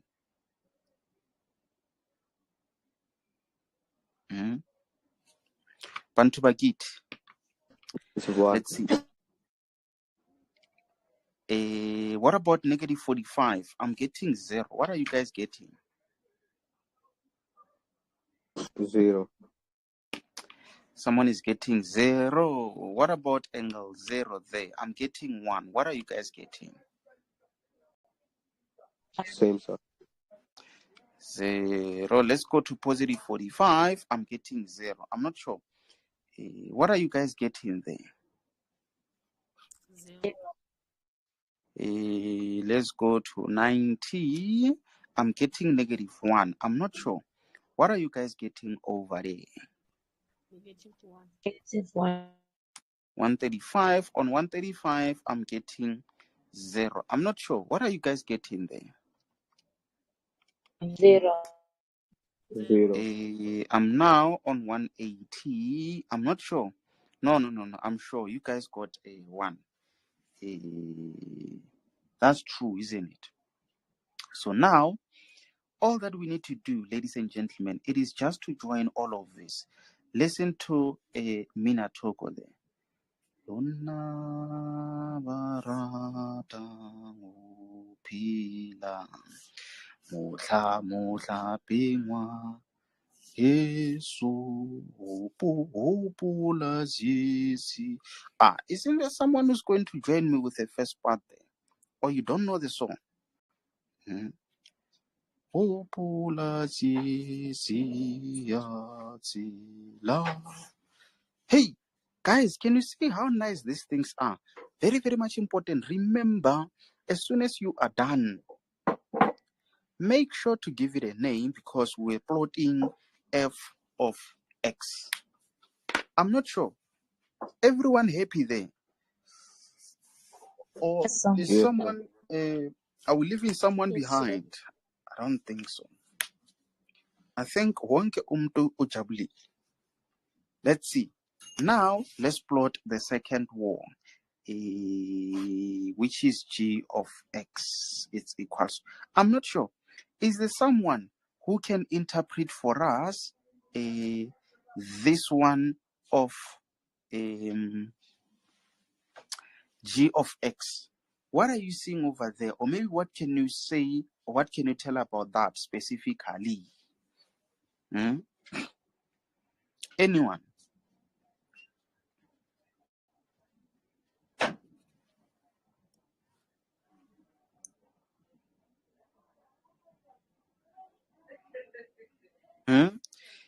What can you say about that, Bantu Bakiti?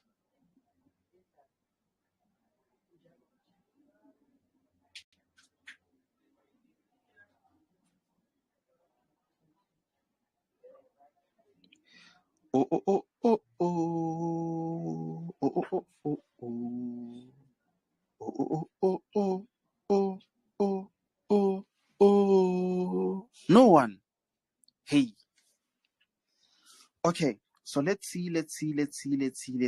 Ladies and gentlemen, remember the general formula of a trig functions is in the form of y is equals to a for sine, it is therefore going to be sine of the angle plus q. We know that this q, it influences the vertical shift, meaning the function can shift up or down. But how does it shift sideways? That's if we temper with that angle. Can you see in this case? So that means we do not have any vertical shift. It is 0. That is why it is not even written anything over there. But now, the moment you start saying x plus 45, if you want to know the shift, you just equate this inside to 0. So that means you've got x plus 45 equals to 0, which means x is equals to -45. So what it means is that this function of sine, it has shifted by 45 degrees on the negative side of the Cartesian plane. So it's more like this same a function of f. If you shift it by -45, it's more like you take it as it is and then you shift it to the left. So that means it is going to pass there at 90 and then does that at 45 and then it touches there at 0 and then it goes to -1 there and then it cuts there and then 1 there and then yes. I hope you guys understand what I'm trying to say over there. But here, if it was -45 or -30 or whatever angle, so that means here it's negative, which means there you end up having a positive value, which means that same function, it is now shifted by 45 units to the right. So that means this dot, it now moves there. This one, it moves by 45. It's more like you just shift everything by 45 or to that position of 45. I'm not sure. Are you guys getting what I meant by that? Do you now understand it better?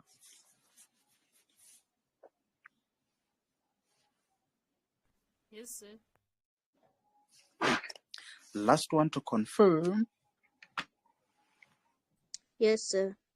Okay, 100%. So now, let's try to plot.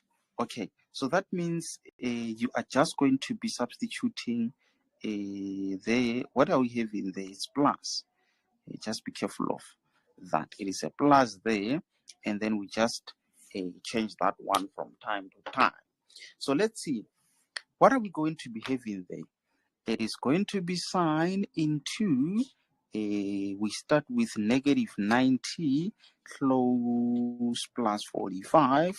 You close, it is equals to, I'm getting negative 0.7. I'm just not sure if you guys are also getting the same thing, but maybe I can just make a point somewhere there.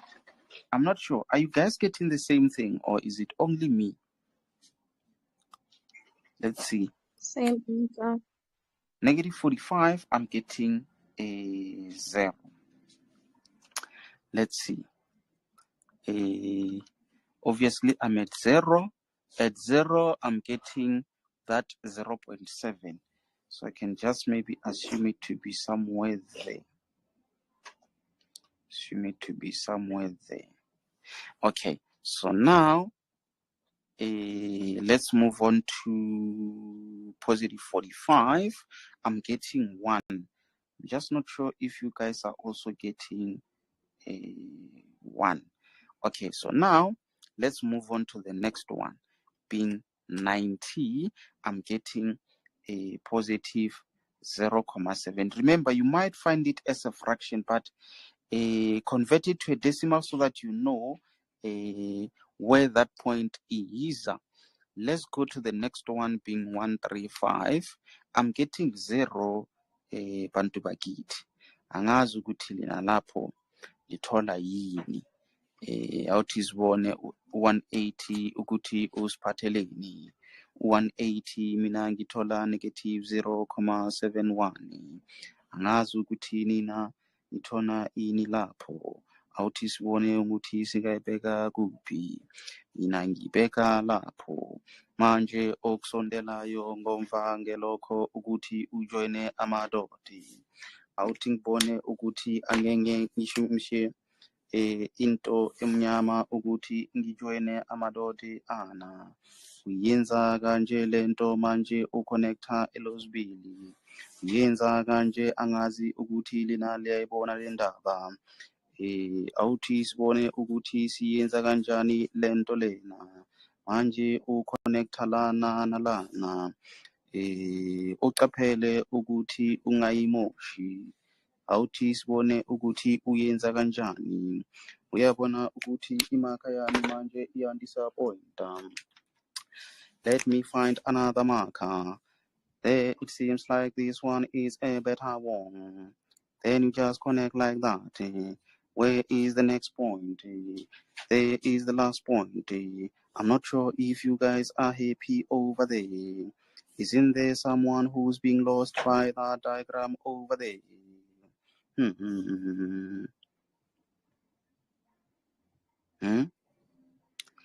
Libhizi liyahleka lapho. Bantu bakithi. Mina ngiyazibuzela ukuthi layithola lento le. Chumi, are you happy there? Yes, sir. Uyayibona ukuthi siyenza kanjani lento? Yes, sir. Uyayibona ukuthi hey, iyenzani lento? Ilula kanjani? Uyayibona ukuthi ilula kanjani lento le? Yes, sir. Let's see. Spi, whoa. Can you see how we work it out? My Emmys. Happiness. So I'm happy.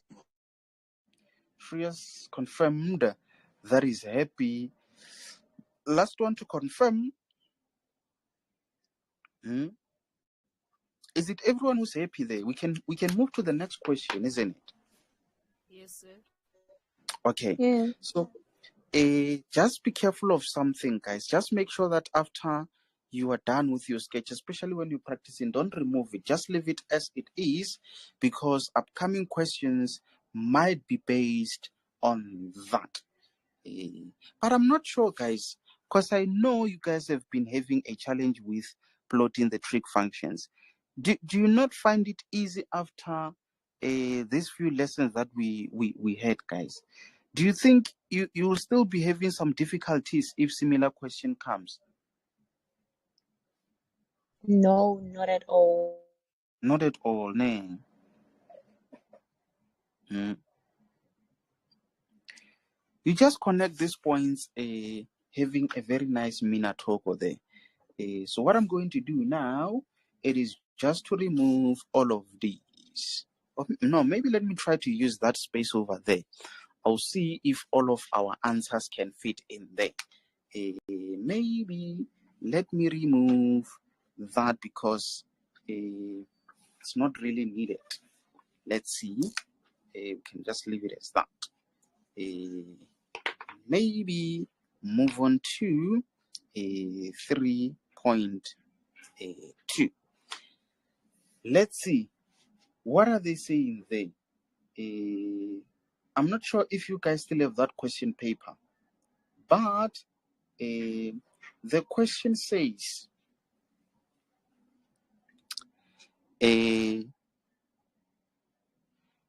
using the graph. Use the graph and write down the following. The range of F. Magazine. I'm not expecting you guys to get this one wrong. But remember, guys, we forgot to do something on that sketch. Is there someone who can tell what we forgot to do? I know Amy knows very well. What did we forget to do, Majens? Label the graph. We forgot to label. Is it me or is it you who forgot? Because me, I remembered. It seems like it's you guys who forgot. Because me, I remembered. Okay, so just make sure to remember at all times that you pay full attention to all details. Very, very much important, ladies and gentlemen, over there. So here comes the question. What is the range van F? Remember, mention your name and I will recognize you, honorable member. This question is allocated 2 marks. I'm going to give you 2 marks for getting it correct. What is the range van F?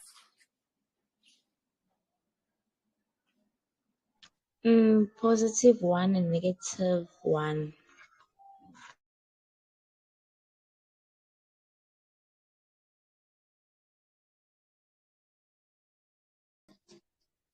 Sir, can you repeat question 3.2.1 again in Afrikaans?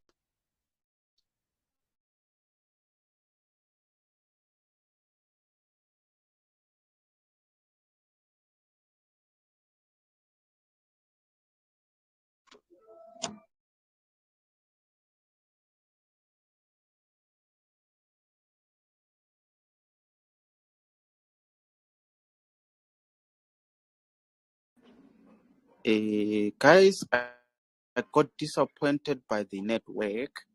I'm just not sure of what's going on over there. I had Shreyas requesting for the question to be asked in African. Shreyas, you want it in Afrikaans? Yes, I do Afrikaans. In Afrikaans, use the graph and teken die following. Wat is die range van f? So you're saying English. So in English, yes, use the graph and write down the following, the range of f. So we must find out that what is the omvang van f. Hey, Shreyas, do you know Afrikaans that deep? Me, I'm guessing, my friend. I don't even know what I'm saying there. I don't class in school. Oh, you do Afrikaans?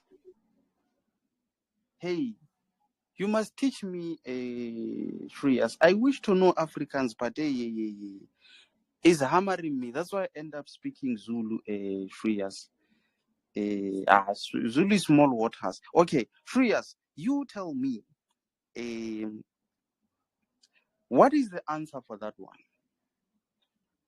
Since you are still on the line, even though you're breaking, Shreyas, I'm just praying that it doesn't keep on breaking. But what is it, Shreyas? The X will be X is the elements of R. X is the element of R. Okay. So the other guys, it's either you agree or you do not agree. If you do not agree, what is the second option? Or how do you respond to that question which says, what is the range van f?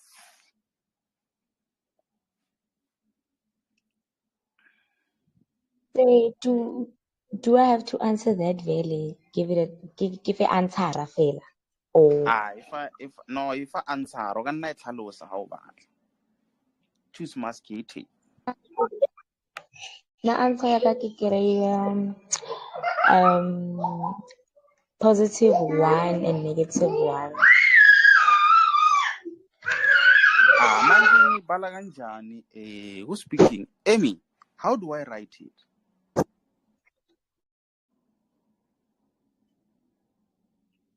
Mina, I can't explain, but my answer in Pile is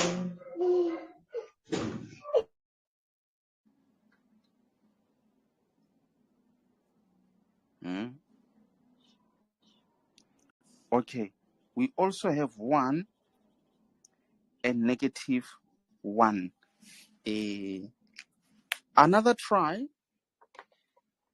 Another one to give it a try.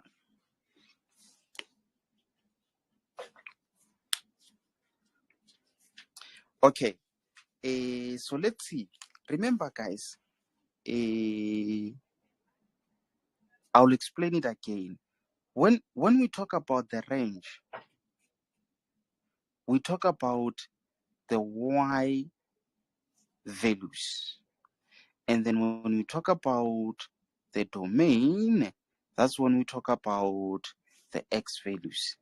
So, Shreyas, it's more like in this case, we completely don't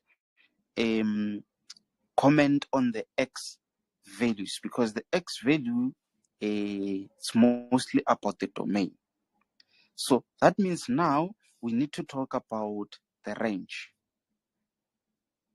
So now, what is the range? So if you remember, guys, I said if you've got a wave which is doing that, and we say, what is the range? The range means it is actually doing whatever within this range. So that means you must give that value and again that value. So how you write it, Amy, you are going to say y. Why? Because the range, it is about the y value. So you're going to say y, it is the element of. You remember I gave the formula, guys. I said minimum and maximum. I'm just not sure if you guys remember. But it is therefore going to be -1 and 1. Why? Because this function of f is ranging within 1 and -1. I'm just not sure, guys. Were you not there in yesterday's lesson when I was explaining that part, guys? I'm sure I did something like y is the element of. Then I said a minimum, and then I said max. I'm just not sure if you guys remember this. Unless if I was dreaming, having a lesson explaining that. So can you guys see that you do not fail because you do not know? You do know, but you forgot. So how do you solve the problem of forgetting? That means you need to practice some more. Because on my side, I only say it once and I assume you will remember it because you understand it. But anyway, are you guys happy with that answer there? Is it everyone who's happy?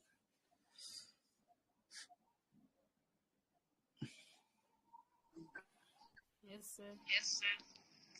Yes, sir. Okay. Then in that case, I'll just remove all of these. Then we move on to the next question. Remember, guys, remember, I've sent the notes in the library. So just make sure that you check. So now, the next question says the period of G. What is the period of G? And this question is allocated 1 mark. What is the period of G, guys?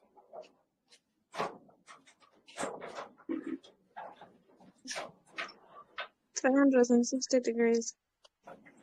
I got an answer of 360 degrees. Is that true or is that correct? Is that correct? 180. 180. 180. Another one.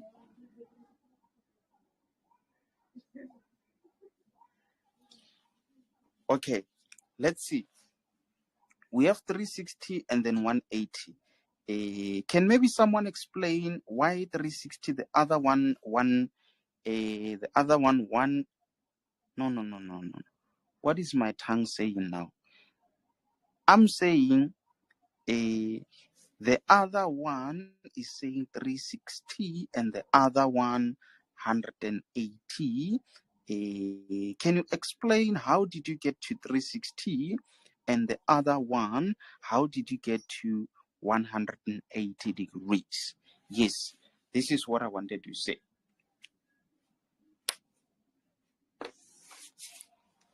I need a talisman there. The period of sin is equal to 360. It cannot be 180 because there is no number like after sign that's outside the brackets. So, Yeah, Okay. it's true. Point taken, Your Honor. What about the 180 Majans? What about that one? How did you get that one? Sir, Nikishevile restriction and then yeah. Oh, sure. You know, I know. Who was speaking there? Okay, so Onkamogets, maybe tell me, because you're not the first one to mention that. Maybe is it how they taught you at school to say when you want to know the period, maybe you look at that restriction? Is that how they taught you? No, sir. Oh, okay, you're just giving it a try, ne? Yes. Okay, no, then it's fine. So just always remember that the period for sine and cos always is 360 degrees. and then for tan always is 180 degrees. But the moment, let's say, for example, let's say sun angle, cos angle, tan angle. This is the standard. The moment you start having something like maybe 1/2 there, or it could be 4, it could be 5, whatever, you just know that for sine is 360. But because of this, then it becomes 360 divided by 1/2. Then if you punch all of this on a calculator, it is going to give you the period of sine that half in between. If you have 2 there, then it is going to be 360 degrees divided by that 2. Then whatever that you get is the period. For tan, if you have 3 there, then it is going to be 180 degrees divided by that 3. You get the period for that. So for the period, never focus on the restriction over there. This thing is only to tell you that when you plot, start from here and then end from there. So it doesn't mean 180, it is the period. If 180 is the period, what about this one? And also, the period says it is the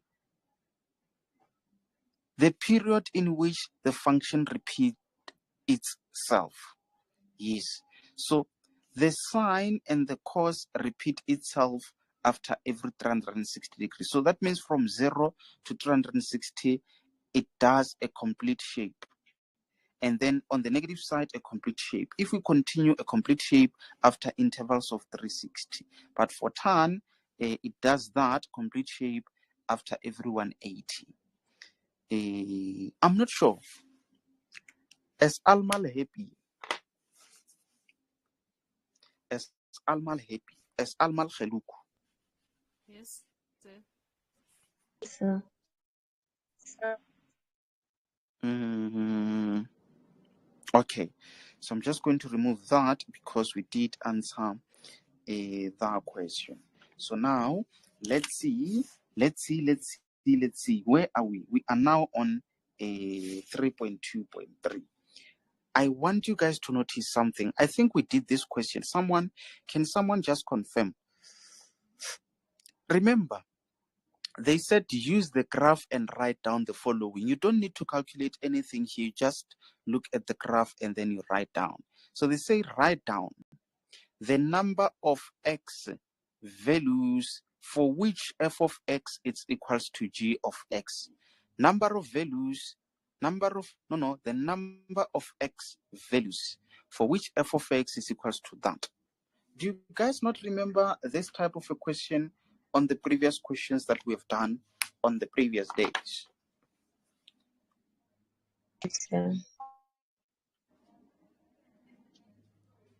Do you guys remember it or not?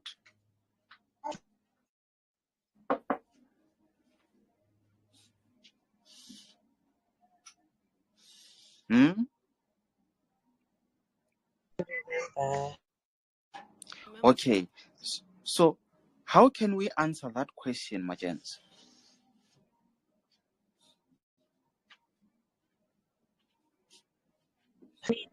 My answer, I think, would be 3. Someone is saying 3. Okay, another one.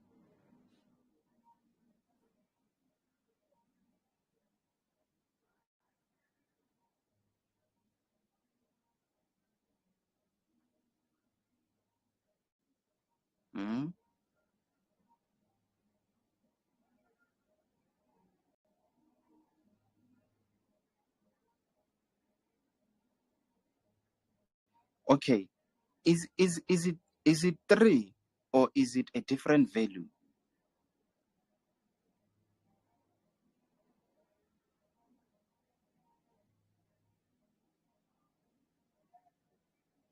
Sir, repeat the question. Okay, let me maybe bring it back. Let me bring it back.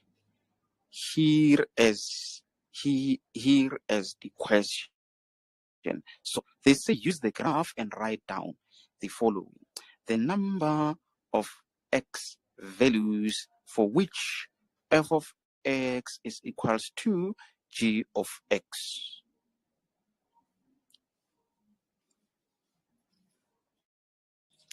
The question is repeated. We had our first attempt being 3. So I'm not sure if that is correct or if it's not. What do you guys think is the answer there? I think it's 2. We have 3 and then we have 2. Isn't there someone who think maybe it's 1,000 or something?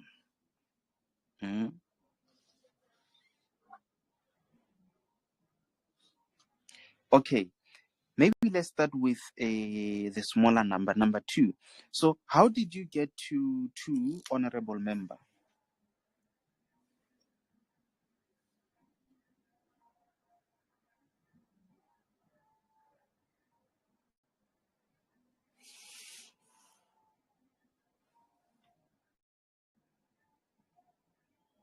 Okay, let's go to 3.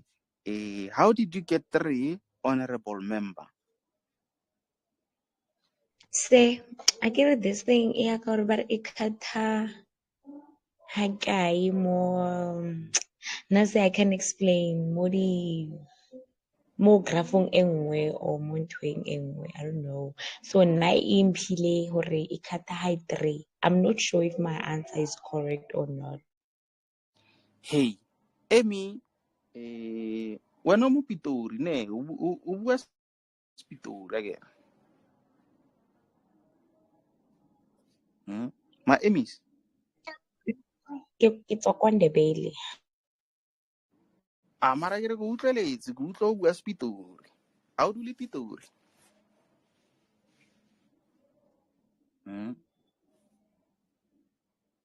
Ma Emmys. Ke tlwaetse Pitori.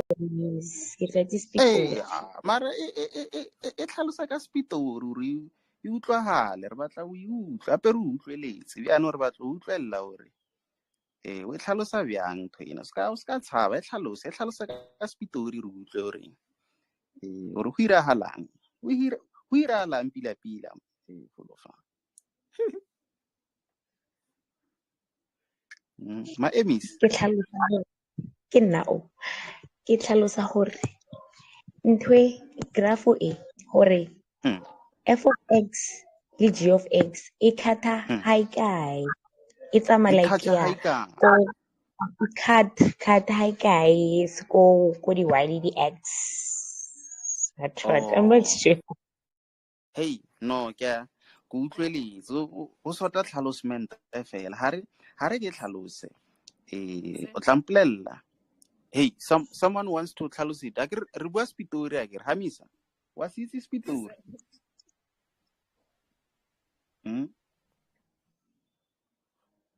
No if o itse Pitori re ka tla tlhalosa ka Pitori re batla go utlwella hore re tlhalosa bjang pila ka Pitori. Hamisa.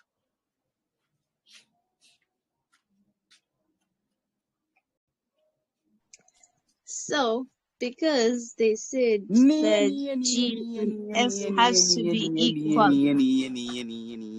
the only 2 points where G and F are equal is -45 and 135.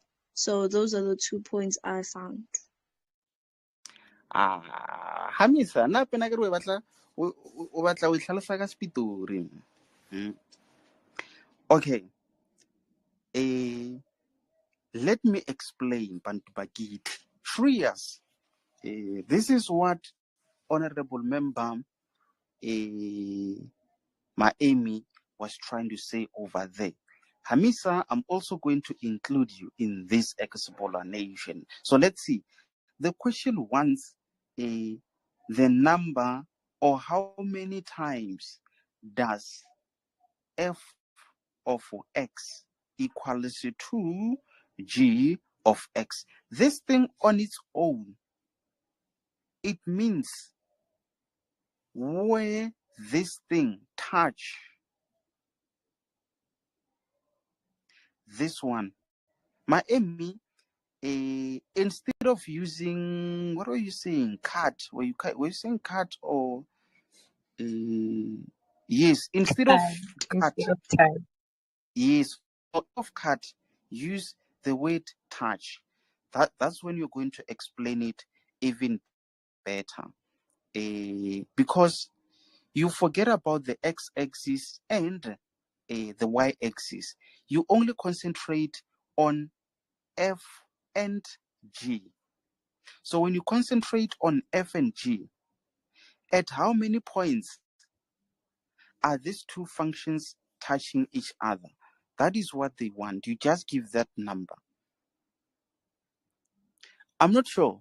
Hamisa, are you getting it now? It's not about the X, it's not about the Y. It's about at how many points is this thing equals to that. Remember, where they are equal, that's where they are touching. Otherwise, that's where they cut each other, if you like, my emis. But other than that, I think this is the best way to use. How many times does f of x touch g of x or g of x touch f of x? How many times?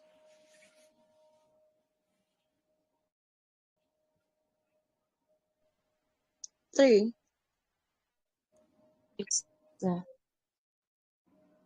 I hear someone saying 17. Who said that?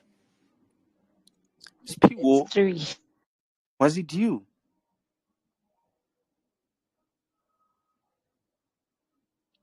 So, Hamisa, are you happy there with that number 3? Yes. Okay, so this is the first point at which the two functions touch each other.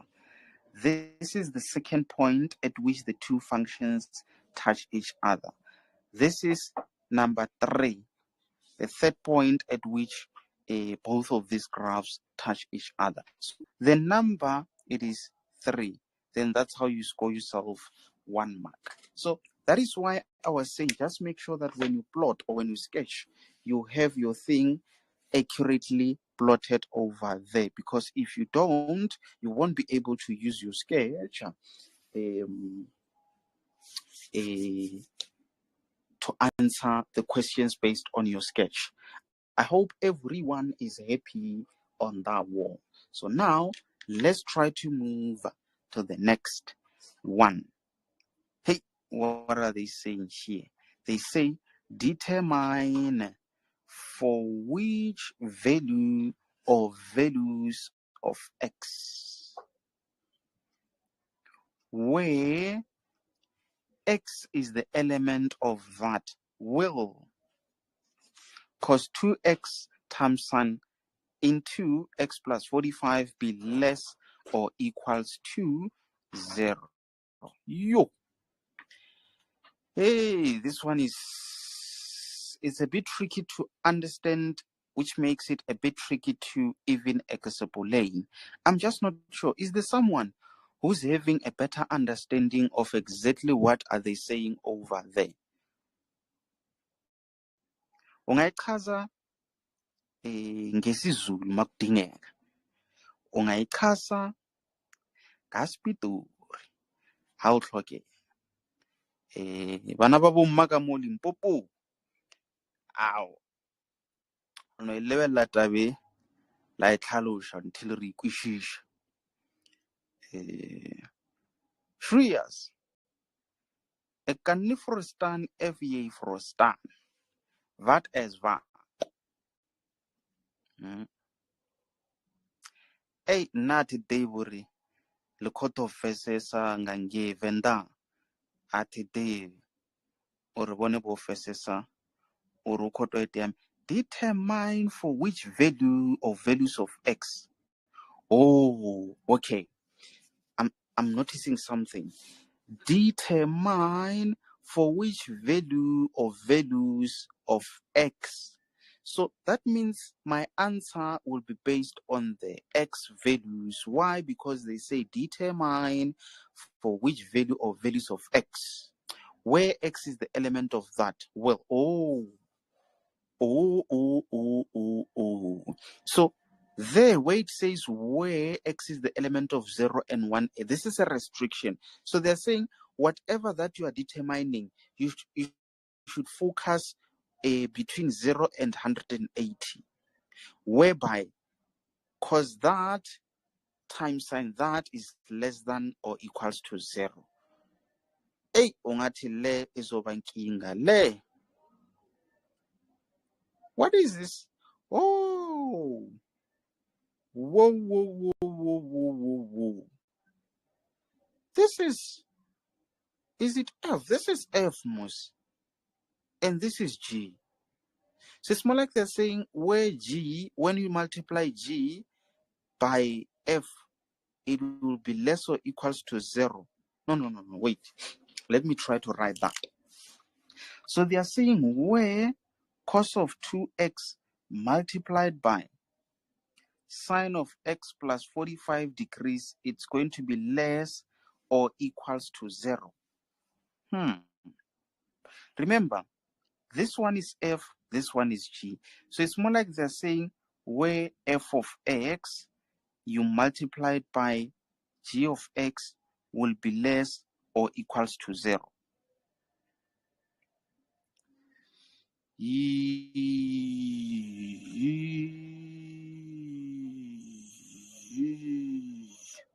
And remember, you must focus from 0 up until 180 degrees. So it's more like within this restriction. At what x values are you going to have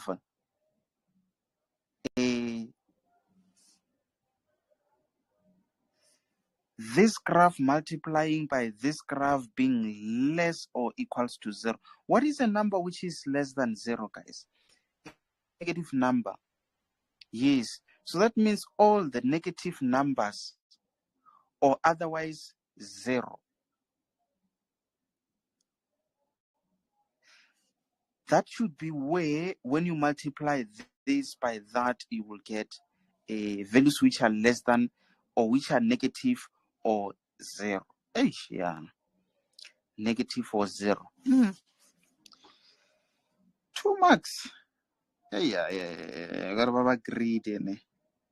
This thing is a bit tricky, man. I'm not sure. Is there someone who's got an idea of what exactly can we do over there?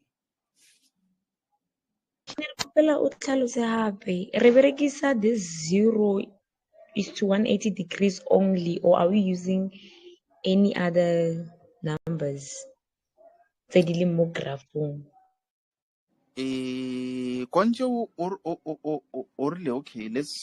let's maybe try to do these. Let's try to do these. So can you see they're saying determine for which x value? So that means you must give x values, and obviously x values are the angles. So it means you might give 0 degrees, 45 degrees, 90 degrees, 135 degrees, or 180 degrees. But you must give those x values whereby when you multiply this by that, you get values which are less or equals to 0.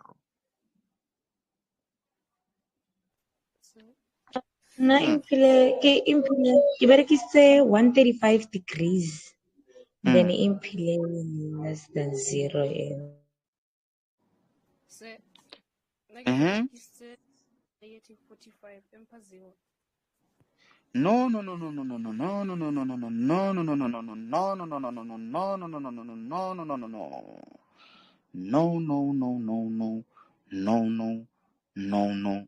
Why am I saying this, honorable member? They said where x, it is the element of 0 and 45 degrees. Very, very much important, ladies and gentlemen, over there. So you cannot go to the negative side.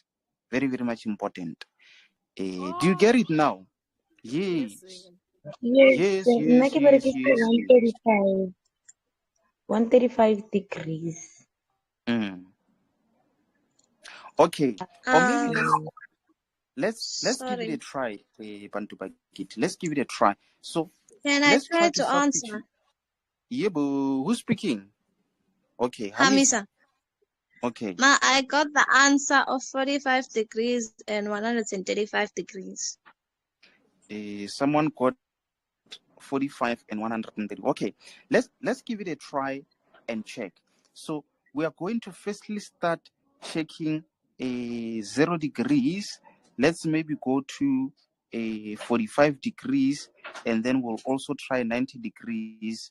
We'll also try 135 degrees. We'll also try 180 degrees. So let's say cos of 2 into and then we multiply by, let's say, sine, what is it? It's obviously going to be a value there, which is an angle, then we plus by 45 degrees. And then we just want to check which values are giving less than or values being equals to. So remember this thing, it means you must get a negative value or otherwise 0, because a value which is less than 0 is a negative value. And then this equal, it means or otherwise equals to 0. That's how you interpret that. So let's try to punch. Let me see. I'll also be doing this one by myself. I don't trust you guys. You guys have been showing me some miracles lately. I'm going to no, what am I doing now? Hey, what am I doing? Why am I showing myself some flames there? I'm going to start with 0 and then times sine of 0, because I'm testing for 0, and then 45. For this one, I'm getting a positive value. So that means 0 is not a possible answer. Let's go and edit. Let's try 45. You must edit there and also there and use 45. Can you see I'm getting 0? So this one is a possible answer. Let's go to 90 now. Let's go to 90. Let's also there edit and have 90. Can you see with 90 I'm getting a negative value? So this is a possible answer. I'm going to edit again. Let's see, 135. 135. Yes, 135 also, it is giving what is it? 0. So remember, you just need a negative value or 0. That's it. That's all that you're looking for. Let's go and edit and look for 180, and then there 180 is equals to, yes, I'm also getting a negative value. So that means these are the answers, guys. These are the answers. But remember, you need to mathematically represent these answers. I think one may say that's where x is equals to 45 degrees. Again, that's where x is equals to 90 degrees. Again, that's where x is equals to 135 degrees. Again, that's where x is equals to 180 degrees, because they said determine for which values of x where x is the element of 0 to 180. This thing multiplied by that will be less or equals to 0. So you have that, you have that, you have that, you have that. So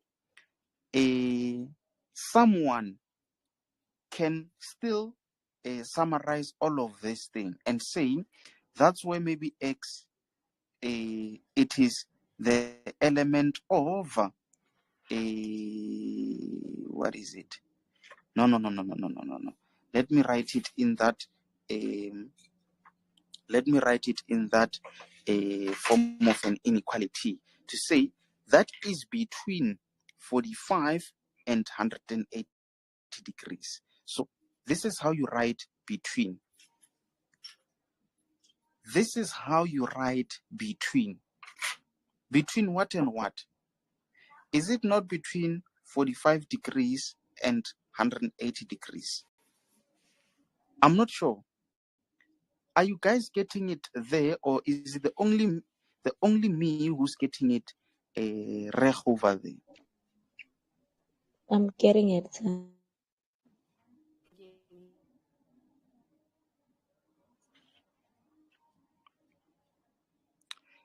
La utlwisisa ba Spitori, la utlwisisa ka fo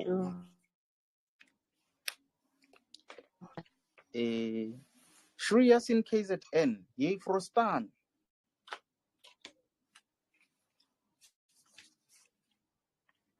Hey, it seems like Shreyas is gone.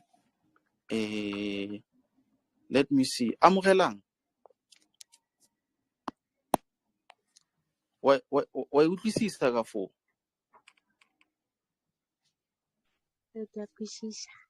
Crazy. Why taller? Umoji today. Yes, sir. All right, man. Saying right. Okay. So now let's try to move to the last question. I'm hoping you guys can try to stretch your minds on this one also to get it correct. It is not that much complicated, I am telling you. So it reads as follows. So it says, determine the equation of the graph of H. Someone call H H, and others call it me, I call it H. Determine the equation of the graph of which represents the graph of G, shifting up 1 unit and 30 degrees to the right. Yo.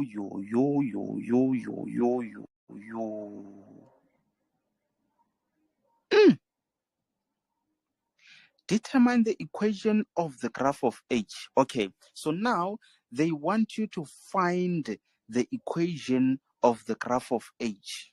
Very, very much important. So that means you're going to have H of X is equals to. What is it going to be equal to? It is going to be equals to the graph of G, but G shifted up by 1 unit and 30 degrees to the right. I'm not sure. Anyone to give it a try, guys?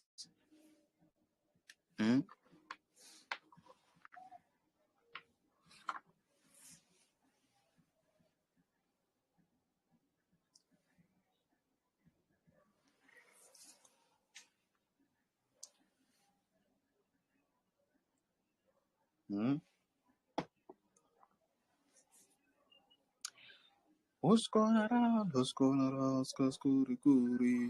Hey. Ta. Oh, na. Grace. Hey, oh, oh, hey, oh, na. Who's going around? Kuni. Who's going around? Kuni. Who's going around? On to the oldie. Oh, Guys, I'm giving you some time to think about that war.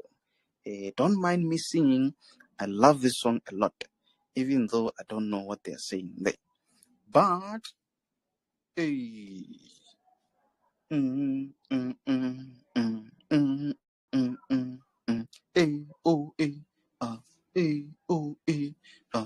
Stiriri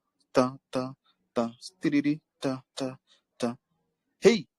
Guys, are you still thinking, or you've given up? Which one?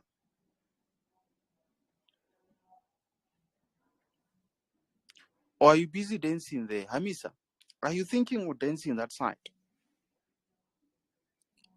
Chumi I Chumi. am lost. Hey. Okay, let's try to unpack it and see how far we can go with that one. So they say determine the equation of h. So that means already you know you must be having or giving h of x. So they say this h must represent the graph of g. But this g must shift by 1 unit up and again 30 degrees to the right. We know very well, ladies and gentlemen, that that graph of g of x is equals to a sine of angle being x plus 45 degrees. If we want to shift this function upward, what do we do to that function, guys? If we want to shift it by 1 unit upward, what do we do to that function? What do we add on that equation?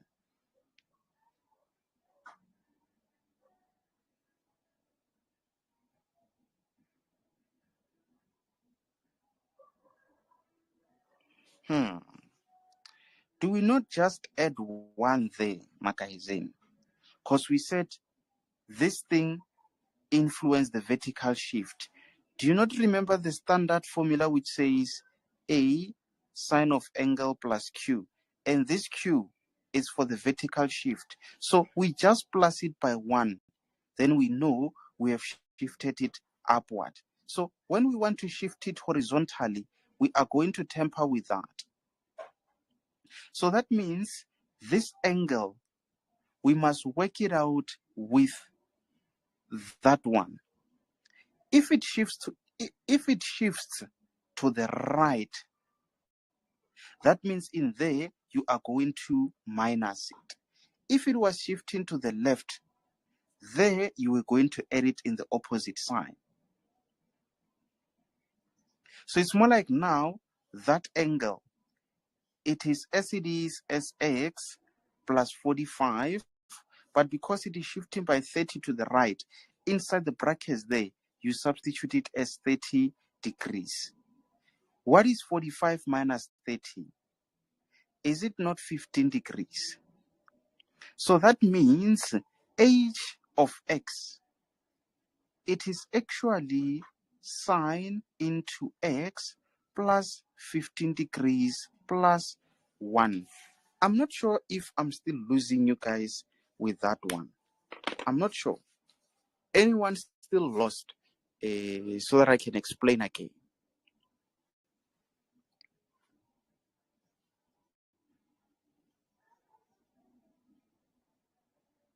Please explain. Please explain again, sir. Let me remove all of that. Okay, so let's see. The general formula is y is equals to a sine of x plus q. This is the general formula. Okay, let's take it step by step. We said this part influences the vertical shift. If this function shifts upward, it means we're going to have a positive value there. If it shifts downwards, it is going to be a negative value. So in the question there, they said it shifts up by 1 unit. So that means it shifts by plus 1. So that means it is y is equals to a sine of x plus 1. So do you understand this one of vertical shift by 1 unit up? Yes, sir. The up and down shift, it is as easy as that. When it comes to the sideways shift, if they say something shift to the right, by 30 degrees. So it's more like they just shifted by 30 degrees. But this is where it shifts. So in the equation, you write it as y is equals to, you still have a, then is sine of that angle. If they say to the right, inside the brackets, you write it as a negative sign. You still have that +1 for that vertical shift. So if they set 75 degrees to the left, inside the brackets, you write it as the opposite sign, being a +75 degrees. Why in the opposite side? Because if you were given this as an equation and you want to know by how many units in which direction it shifted, you take this thing and you equate it to a 0. What is that? X plus 75 is equals to 0. Then you transpose, you end up here, x is equals to -70. Then you know negative means on the left side, 75, and then means by 75 to the left. But in the question, they said to the right by 30 degrees. So now, if it shifted by 30 degrees to the right, already on the equation we had, what was a? It was just invisible 1. And then we had sine of. Already from the original equation there, we already have x plus 45 degrees as an angle. There, they said it shifted by 1 unit upwards. Remember, they said you must find h of x, whereby that graph of g, it gets to be shifted upwards by 1 and by 30 to the right. So that means here, you now start writing it as h of x. So that means h of x is actually equals to sine of x plus 45. They said it shift to the left or to the right, guys. You tell me, does it shift to the left or to the right? What did the question say?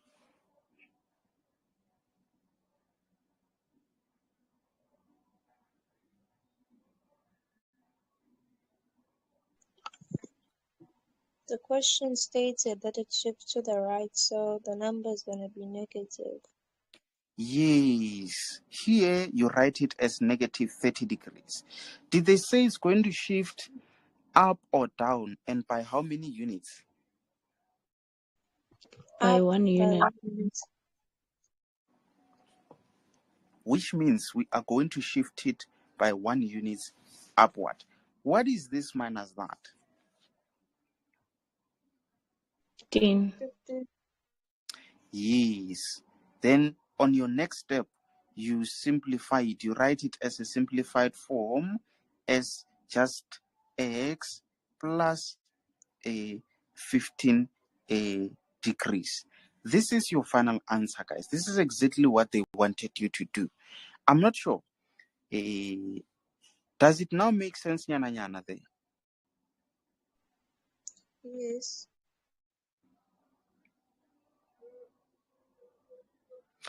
Okay, let's say it shifted by 45 units to the right. How was it going to look like? Still shifted 1 unit up and then 45 degrees to the right. What was going to be h of x for that change?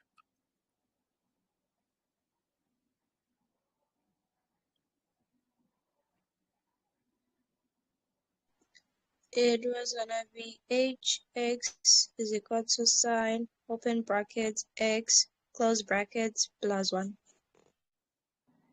Yes. Yes, yes, yes, yes, yes. Because if it shifts by 45 to the right, you have x plus 45 already. Then you write it as the opposite sign being 45. So that cancels that. So you have sine of x plus 1. That's it. If it was shifted, let's say maybe, by 90, then you are just going to do the same, plus 45 degrees and then you minus by 90. Then you punch this and you get a negative value. Then you just say x minus whatever negative value, and then you say plus. That's it. Easy, easy, easy, easy, easy. I'm not sure. Do you guys allow me to sign out? Is everyone happy there? Yes, sir. Yes, sir.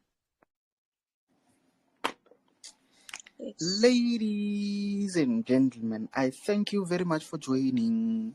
You do know very well that my name is Desmond, and I'm out.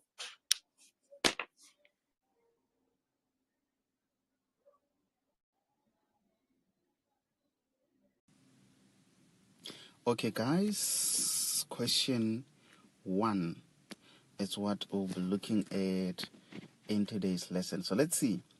What I'm going to do very quickly is to read through the given statement and at the same time have a look at that diagram, and lastly take you through the questions. But most importantly, I'm not going to be solving any questions, I'm not going to be doing any calculations, but what I'm going to do is just to take you through those questions in terms of how you answer the questions. Very, very much important, ladies and gentlemen, on that one. So the statement reads as follows: A, B, C, D. Where's A? Okay, there is A. Where is B? Oh, there is B. C. Oh, there is C. D, D, D, D, D. There is D. Okay. So A, B, C, D is a quadrilateral with vertices. Remember, with vertices refers to the corners.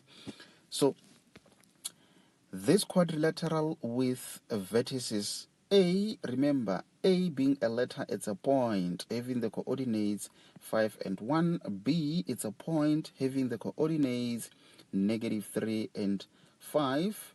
C, it's a point having the coordinates -1 and -5. D, being the last point, it has the coordinates 9 and -7. A very short statement. Let's maybe try to have a look at that given diagram. Something that you might need to be aware of. Let's see.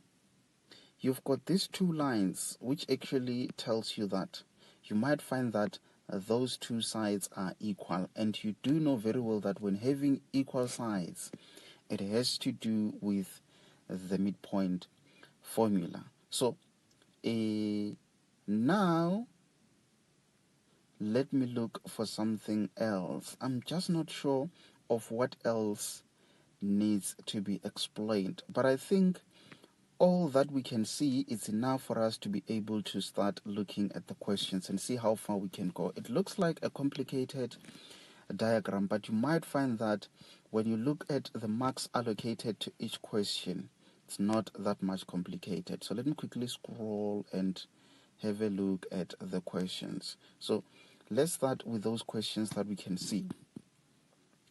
The first question, it says,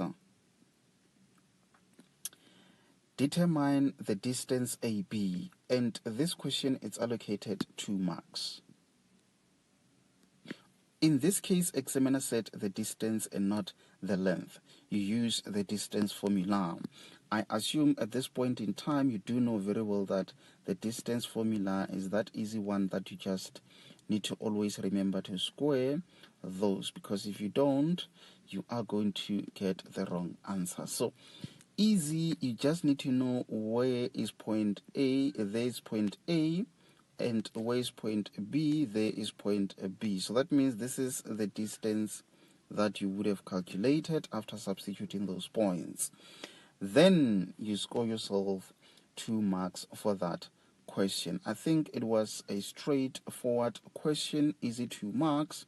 So now let's try to move on to the next question. Remember, guys, analytical geometry, it's not like it's a complicated chapter. It is really not complicated. It's just a matter of you understanding how questions are being asked and what exactly is expected of you. The moment you see a question allocated 1, 2, or 3 marks, just know it's just a matter of you identifying the correct formula, correct substitution, correct final answer. If they specify to say, leave it in SAT form, for example, you need to just make sure that you follow the instructions. So very quickly, also allocated 2 marks. Let's try have a look at that question. Calculate the gradient of BD. Where is B? There is B. Where is D? There is a D. I think it's also a straightforward, easy question. You know the formula. Change in Y over change in X. What you need to remember is that alphabetically, B comes first, D comes second. Therefore, you can use D as your second values, meaning X2, Y2. Then there, X1 and Y1. Plug on your formula, punch on a calculator, and that's how you calculate the gradient. Easy, easy, easy, easy, easy. So now let's see. Very quickly, let's move on to the next question, being question 1.3. Also, that question is allocated, it's not 2 marks but 3 marks. So let's see, 1.3, determine the equation of BD in the form y it's equals to da da da da. So let's see, where is B, where is a D? That same line, B, D. They want you to determine the equation of that line in that form. Obviously, it's a straight line, so that means it has to be in this form of y is equals to mx plus c. But now, what is the gradient? I think we have calculated the gradient there. What I know is that for that line, you are going to have a negative gradient. How do I know? At all the times when you have a line which ends in a quadrant number 3 and quadrant number 4, it will always have a negative gradient. But for a gradient having a or ending in quadrant number 3 and quadrant number 1st, it will have a positive gradient. So again, let me guess the gradient of that line BD. It doesn't need to be correct, it's just for the purpose of making sense. So obviously, when you determine the equation of that line, let's say you calculated on your previous calculation there, the gradient to be, let's keep it simple and say -2, then you have -2x plus c.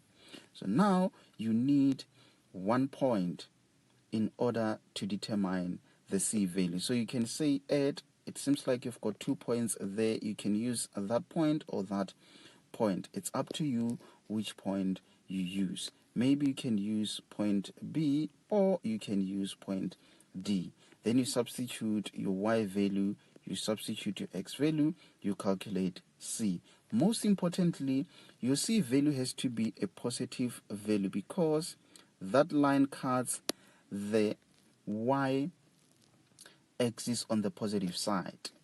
The moment you get a negative c value, then you suspect something went wrong on your calculations. So very, very much important, ladies and gentlemen, on that one. Most importantly, as soon as you calculated your c value, make sure that you write the answer in the form of y is equals to your gradient x and your c value. I might need to scroll down and then we look at the next question. So it seems like we still have some more questions there, but let me just do that. Let's see. 1.4, it says determine the coordinates of M, the midpoint of BD. BD again. So let's see. There is B and there is D. So this is what we are looking for. And most importantly, they did indicate that that is equals to that, meaning M is actually the middle point of BD, which means you will need to use the midpoint formula. Obviously, the midpoint formula, you can just say M because there you are actually looking for the midpoint. Then you can have your x1 that you need to plus it with your x2. You divide it by 2. You do the same for the y values. y1, you plus it with y2 divided by 2. Obviously, x1, it could be the x value at B. And then the x value at D. You do the same there, the x value at B, the x value at D. That's how you calculate the coordinates of M being the midpoint of B, D. So I think that also it was a straightforward question. So very quickly, let's move on to the next question. Now we are proving. What are we proving now? They say prove that. This is the question. 1.5. Prove that in triangle AMB, it is angle M that we are trying to prove that it is equals to 90 degrees. Very, very much important, ladies and gentlemen, on that one. And also, this question, it's allocated 3 marks. It makes it very much easy when you try to redraw that. Maybe let's move from point A to point M to point B and see how that triangle looks like. So let's see. From A to M and then there and then let's go back. There is the triangle. So we are trying to prove that that angle there is 90 degrees. How can we possibly do that? Obviously, we do know that for lines forming 90 degrees, they must be perpendicular to each other, which means, let's see, the gradient of that line, when you multiply it with the gradient of that line, it has to give you -1. So that's how you can prove that angle M in that triangle is equals to 90 degrees. So that means you are therefore going to say the gradient of, let's say, BM, when you multiply that with the gradient of AM, it must give you -1.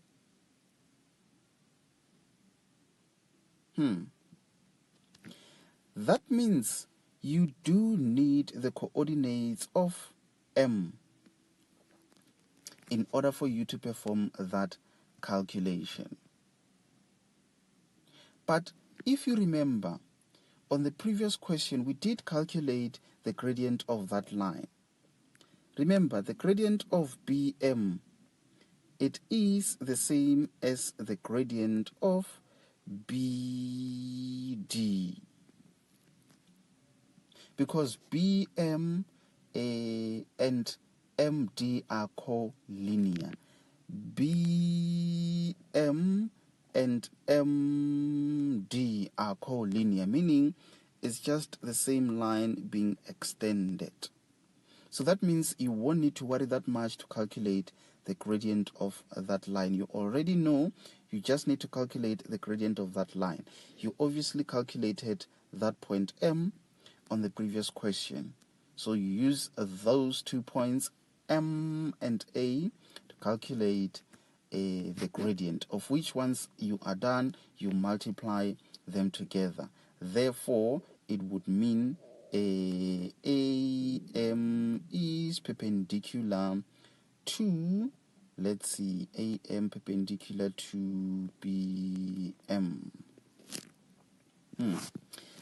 I think very quickly, let's jump on to the next question. Just I need to get something to eat, honorable members. Since I woke up, I've been preparing to work, but I think I'm almost done. Very quickly, let's move on to the last question. I will need to scroll. Yes, it is the last question, which says, find the coordinates of E.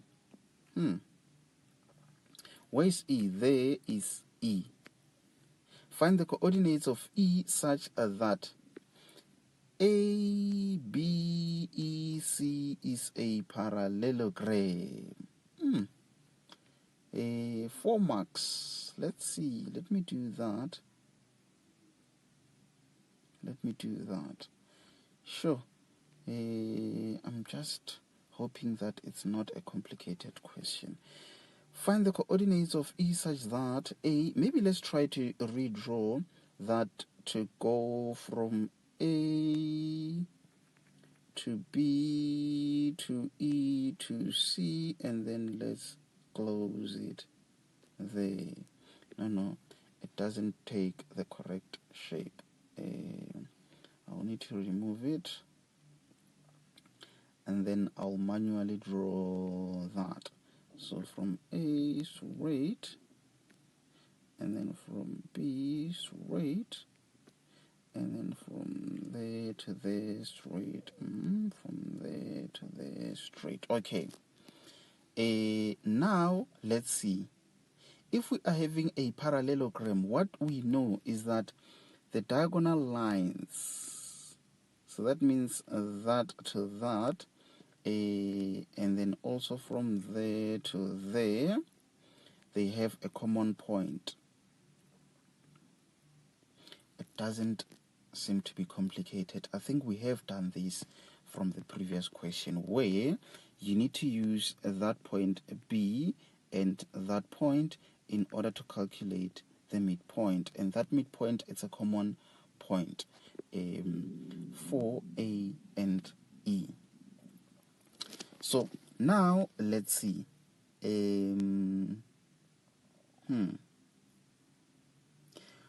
Once you've calculated that common point being the midpoint using the midpoint formula, you are still going to use the midpoint formula again. Maybe let me do this so that it makes sense. You have calculated that point having X and Y. You are still going to use the midpoint formula to determine that point. Remember, you are therefore going to have X at, what can we call that point, Mar?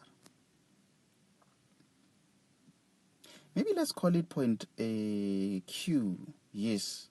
So that means the middle point there at Q, its X value, you're going to say it's X at A, that you need to plus with X at E, and you divide it by 2. You do the same for Y. Y at Q, you will need to say Y at A, that you need to plus it with Y at E. What happened there? I'm just not sure of what happened. It seems like it erased all my information. But I think you guys have got an idea of where I was going with that. Let me try check if I can quickly redo that. So that means this is what we had from there to there to there to there. Same thing again. We'll need to draw it manually. But I'm pretty much sure that you guys have got an idea of what I'm trying to achieve there. I need to scroll down a bit. So, okay. So, from A to B, there, and there. So what I said was that, and also that. It's got a common point being that one. And that point, we assumed it to be Q. So for the Y value, you're going to say Y at a Q is equals to Y at A. That you plus it with Y at a E, and you need to divide that by 2. Let's see. Y at Q, you would have calculated it from those 2 points. Then you're going to substitute it there. You substitute Y at value there. Then you just cross multiply, and then you take this to the other side. That's how you calculate the Y value at E. You do the same for the X value, and that's how you score yourself full marks for that question.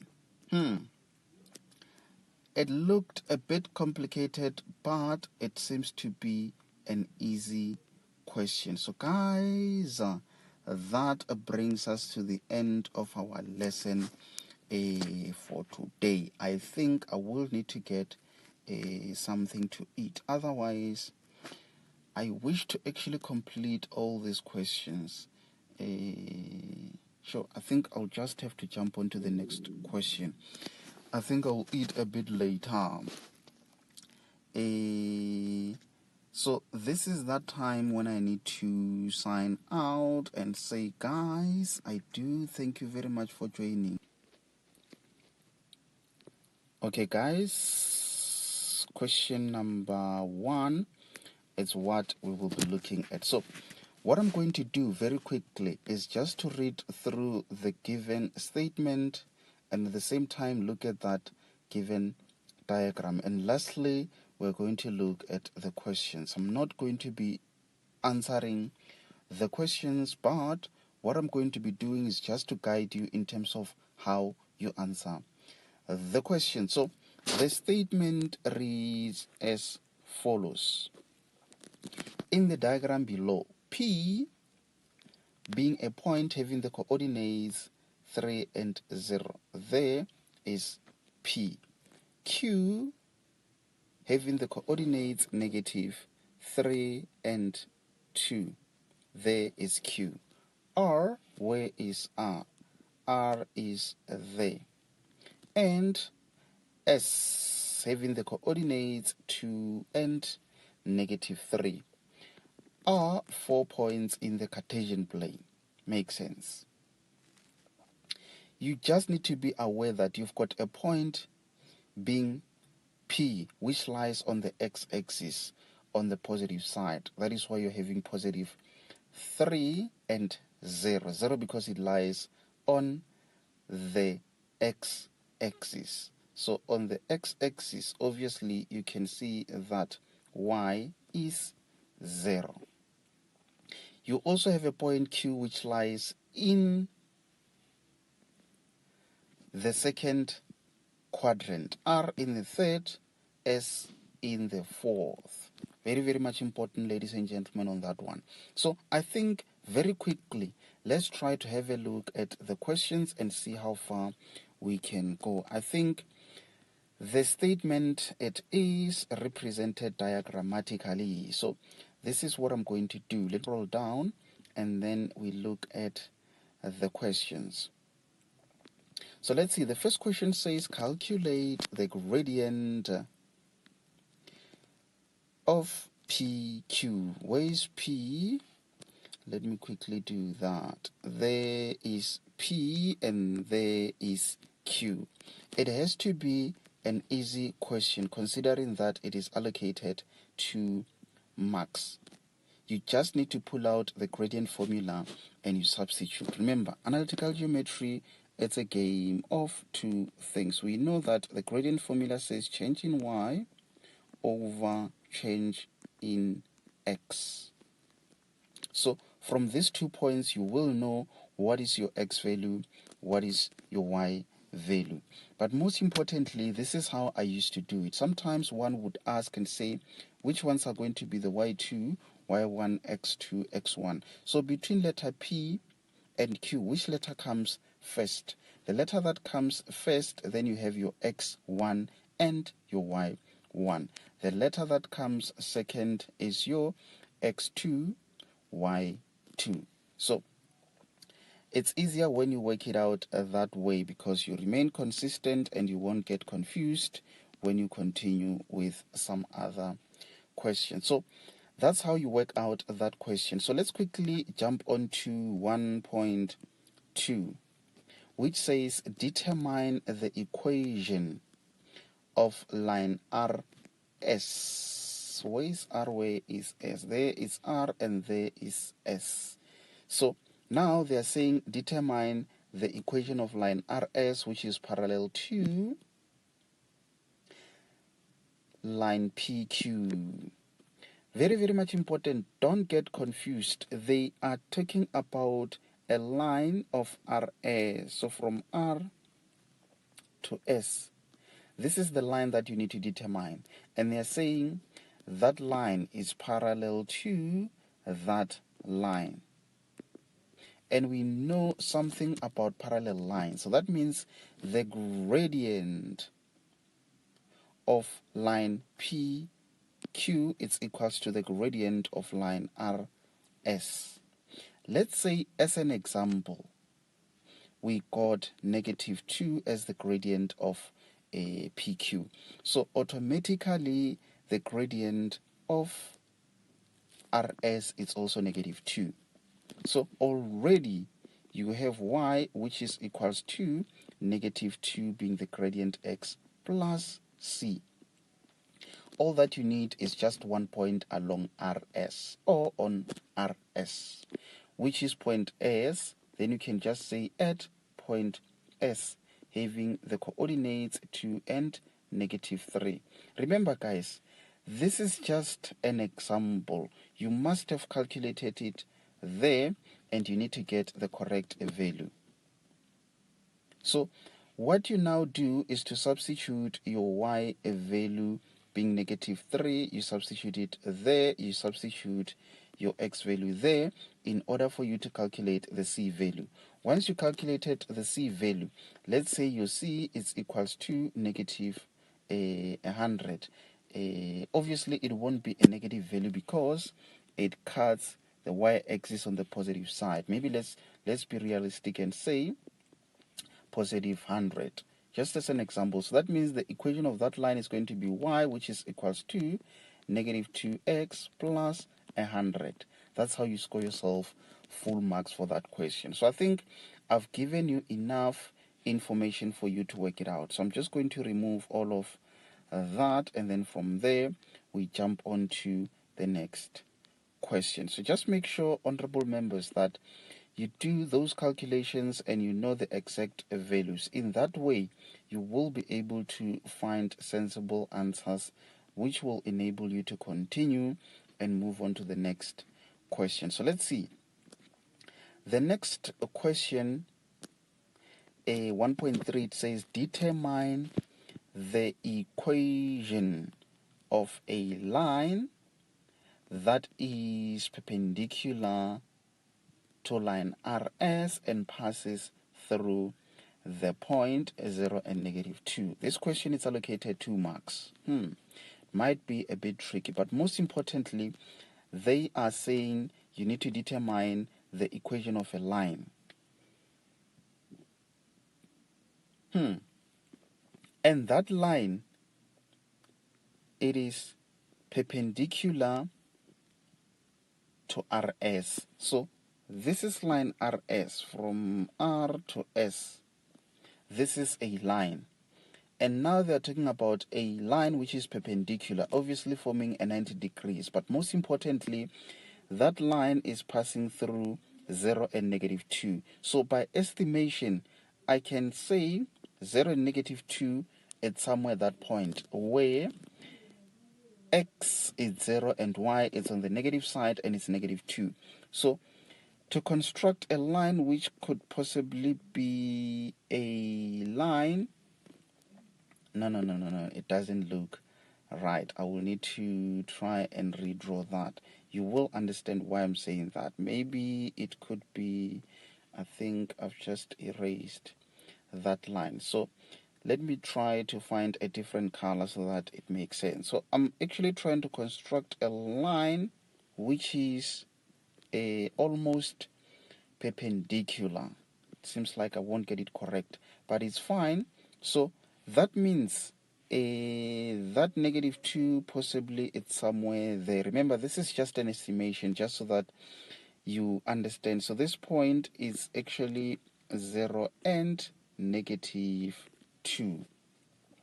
So you might need to temporarily forget about that point. Let me just remove it. Yes. So the reason why I had to draw that, it's so that you can notice what we are talking about. You say that line, it is perpendicular to that, meaning it forms a 90-degree there. What do we know about perpendicular lines? We do know very well that when you multiply the gradient of this line and the gradient of that line, it has to give you -1.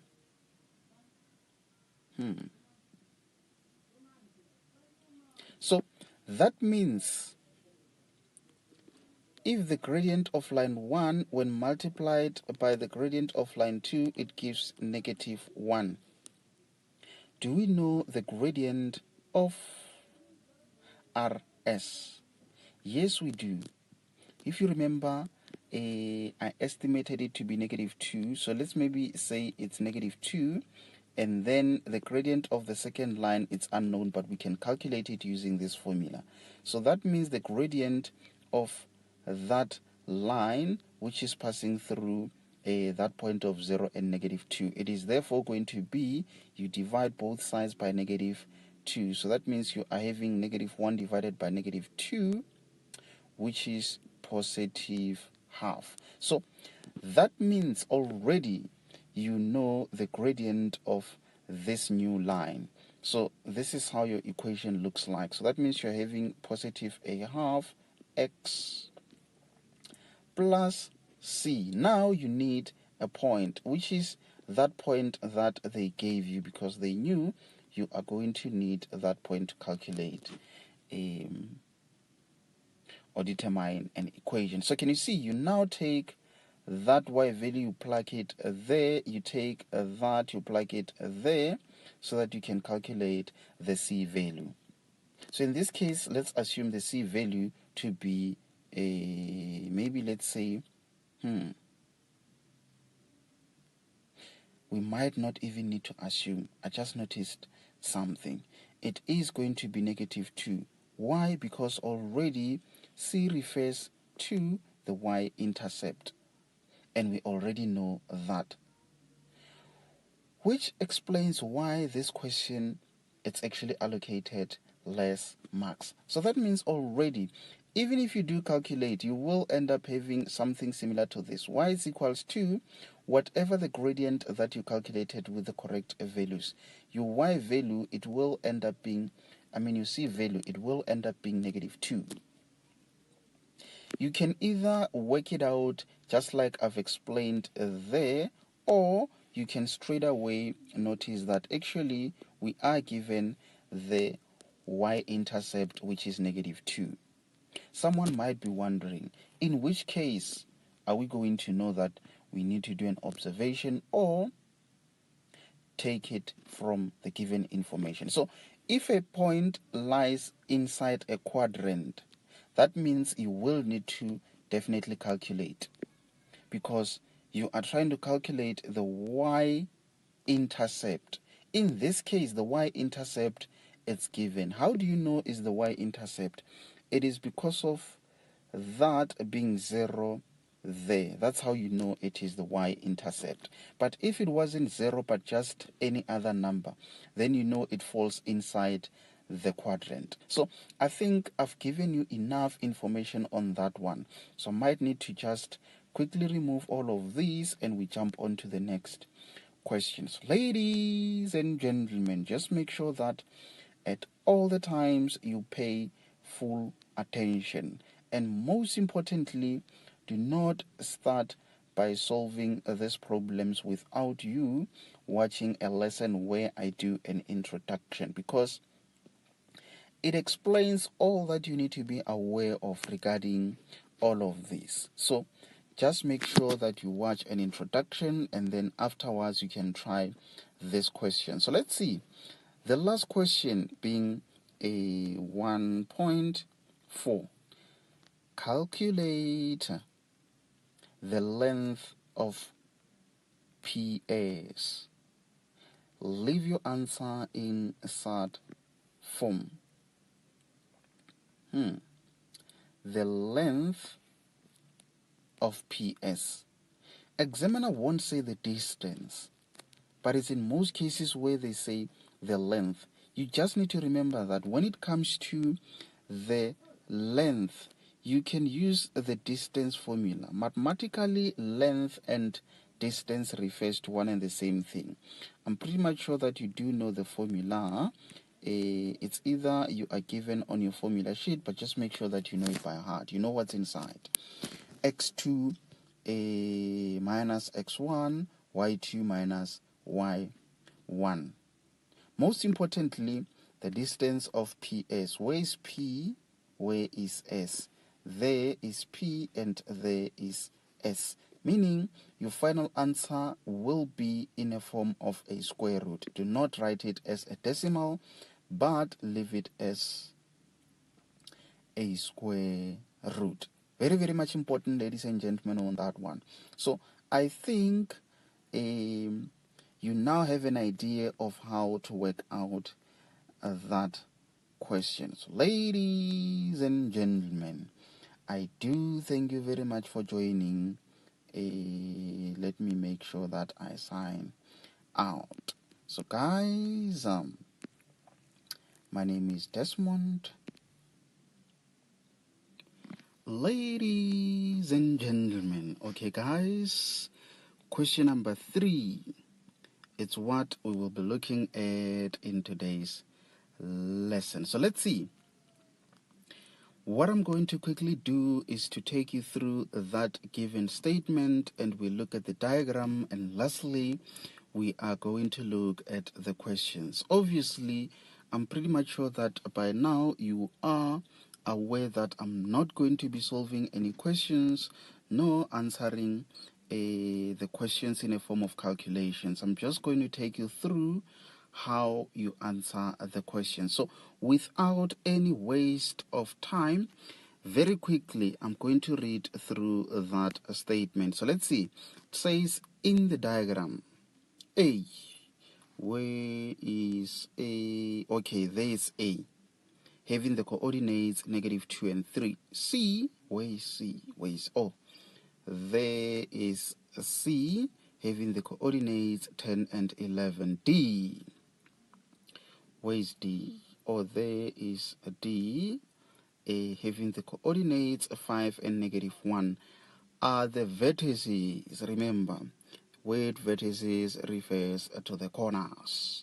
The corners of what? The corners of triangle ACD. And they continue to say CA intersects the y-axis in F. Where is F? Oh, there is F. There we are having F. And CA produced cuts the x-axis in G. CA produced. So remember, they simply say that CA extended, it cuts the x-axis in G. The straight line DE, where is DE? There is D, there is E. Okay, what about it? The straight line DE is drawn parallel to CA. Where is C? Where is A? Oh, so that line is actually parallel to DE. Okay, makes sense. Lastly, in triangle CFO, angle F, it is the one which is alpha. Wait, Which triangle now? See where it's C. There is C, there is F, and then from there you go to O, and then from there you go back to C. Okay, that is the triangle they are talking about, and this is that angle that they are referring to, which is alpha. Okay, makes sense. I think now let's try to answer the questions. So I'm just going to very quickly remove all of these.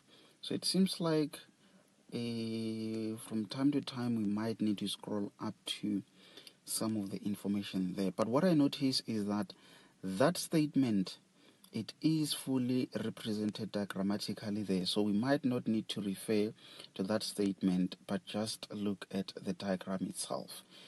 So 3.1, calculate the gradient of the line AC. Doesn't look complicated, and it's allocated 2 marks. So let's see, where is the line AC? There is A, and then from A to C there is C. So obviously you're going to use the gradient formula that we know. Remember guys, analytical geometry, it's a game of 2 things, not that much complicated. You actually use the same formulas to questions which are asked differently. Just be careful of that. It's not like at all the times you're going to be applying new information. That is why I always encourage you to firstly watch a lesson that I did where I did introduction. On that introduction, that's where I cover everything that you need to be aware of regarding analytical geometry. So whatever that I'll be saying here, it won't sound new to you because it is covered in the introduction. But if you start with this type of lesson where I review these questions, you might get lost and not know why am I doing what I'll be doing. So just make sure that you firstly start with introduction. So easily, that's how you work out that first question, which is allocated 2 marks. So very quickly, let's look at 3.2. The diagram itself might look a bit complicated or scary, but trust me, the questions will guide you in terms of what to do. 3.2, and that question is allocated 3 marks. And they say determine the equation of line DE in the form y is equals to mx plus c. But now, where is D, where is E? D, E. There is the line. Most importantly, we do know very well that that line DE, they just said is parallel to CA. And because CA and AG are collinear, that means also this, it's also parallel to DE, because CA was produced or extended and cast the X is in G, if you remember from the statement. So here you did calculate the gradient, and that same gradient, it has to be the same as the gradient of DE. This is what I'm going to do. I will assume that gradient that you calculated there to be positive 2. You will need to calculate to get the correct answer. So that means for this question, you are having y, which is equals to that same gradient because they are parallel. Parallel lines equal or same gradients. Then you're going to say at a point. Which point are you going to use? You use a point which is associated to line DE, of which that point is D. So that means you are going to substitute the values of D. Obviously, x is negative. No, y it's negative 1, and then x it is 5. So that means you're going to substitute those values in order for you to calculate the C value. Once you know what the C value is, obviously it has to be a negative value because you realize when you extend that to cut the y-axis, it's going to intersect where y it's negative or below the origin. Once you're done calculating the C value, please write it in this form of the correct gradient and also the negative C value that you would have calculated. So that's how you easily work out that question. So please, honorable members, please, please, please, please, please, please make sure that you do not panic as soon as you see the diagram that you are dealing with. It is the questions that will guide you in terms of what you need to do. So very quickly, let's look at that next question, which is 3.3, also allocated 3 marks, which says calculate the size of alpha, which is the angle that they want you to calculate. Angle alpha. 3 marks.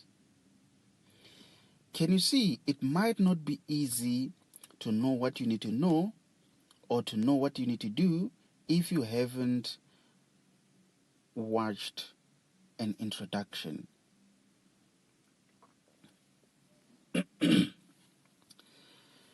Sure, I might need to quickly drink some. Yourself, take a deep breath and try to think about that.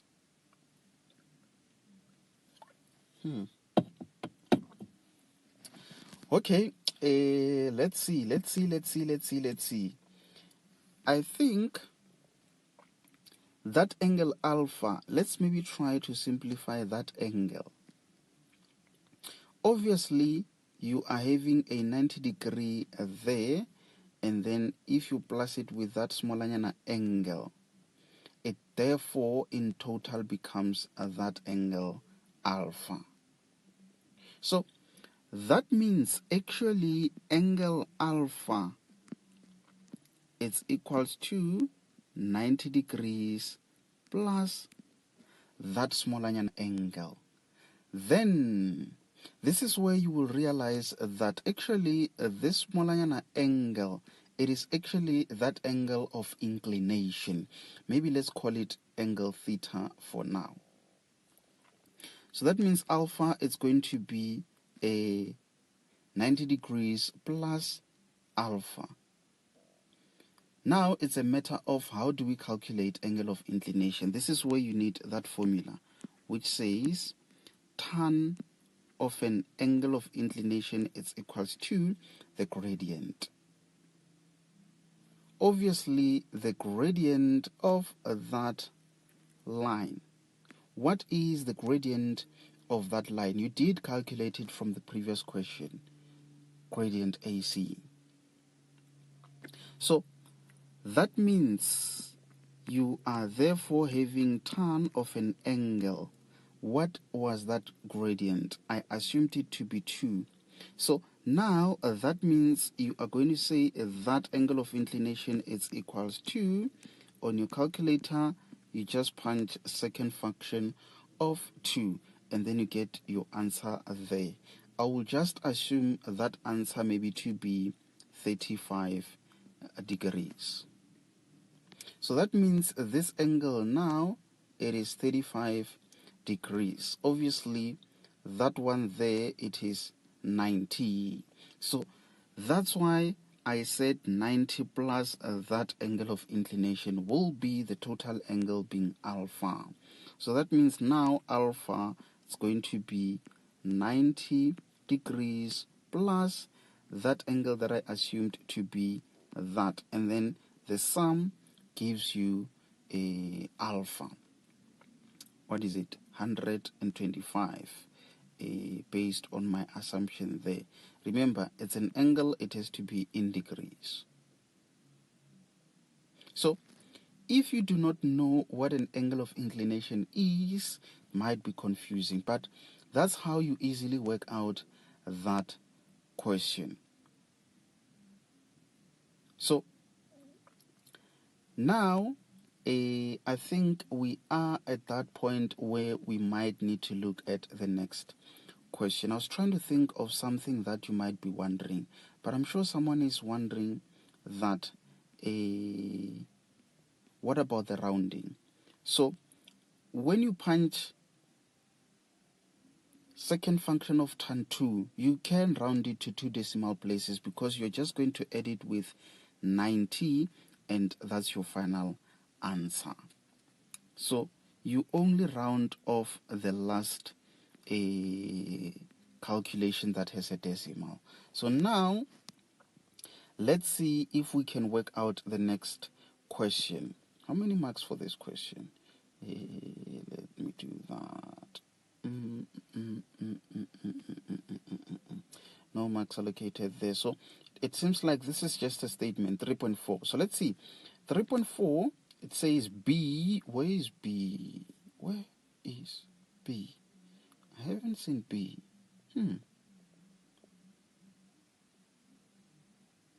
What's going on? You see, that mini pause, it shouldn't confuse you, honorable members.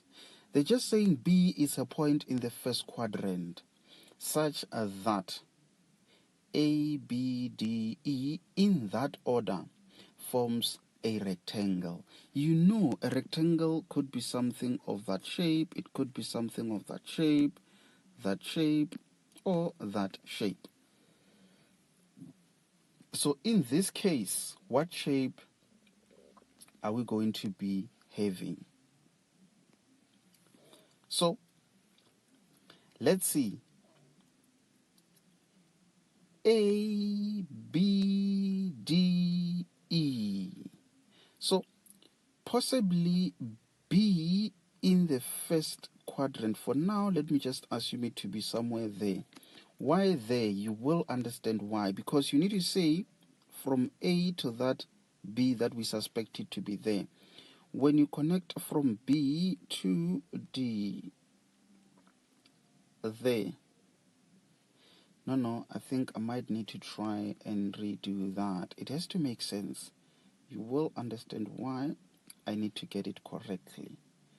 Let me say from D, let me go there. No. Again, it doesn't look right. Maybe let me do it this way. Let me do it that way. Almost. Okay. Maybe let's continue. And then from there to E. And then also when you join that, it has to look like a rectangle, with that being assumed to be point B, most importantly in the first quadrant. Can you see? Just make sure that you read the statement and fully understand. So let's see. Now they are saying calculate giving reasons. There, let me scroll and see what are we dealing with there. 3.4.1, calculate given reasons. There, coordinates of M, the midpoint of BE. We do not have the coordinates of B, we do not have the coordinates of E. But what we know is that we do have a rectangle. And what we know about a rectangle is that we have diagonal lines which share a common point, being the middle point. It has to be a straight line, that one. Let me try to do it. No. Now I'm erasing. Let me do that. From B straight to A. Yes. Can you see the diagonal lines? That's what you need to do. You've got a common point there. So that means if you use AD to determine the midpoint, it is the midpoint of BE. So That means for this question, you are going to use the midpoint formula to calculate the midpoint using x at A, that you plus it with x at D, and you divide those by 2. Y at A, you plus it with y at D, and then you divide those by 2.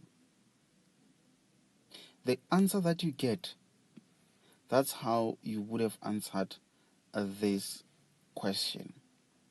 So now they're saying calculate, giving reasons, the length of diagonal BE. Again, they are referring to that BE. Remember, as you calculate, you need to give the reasons.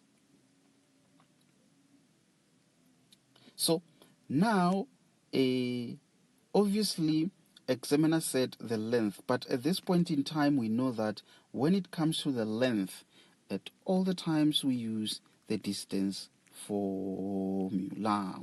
That you need to always know by heart and make sure that you don't forget that squared.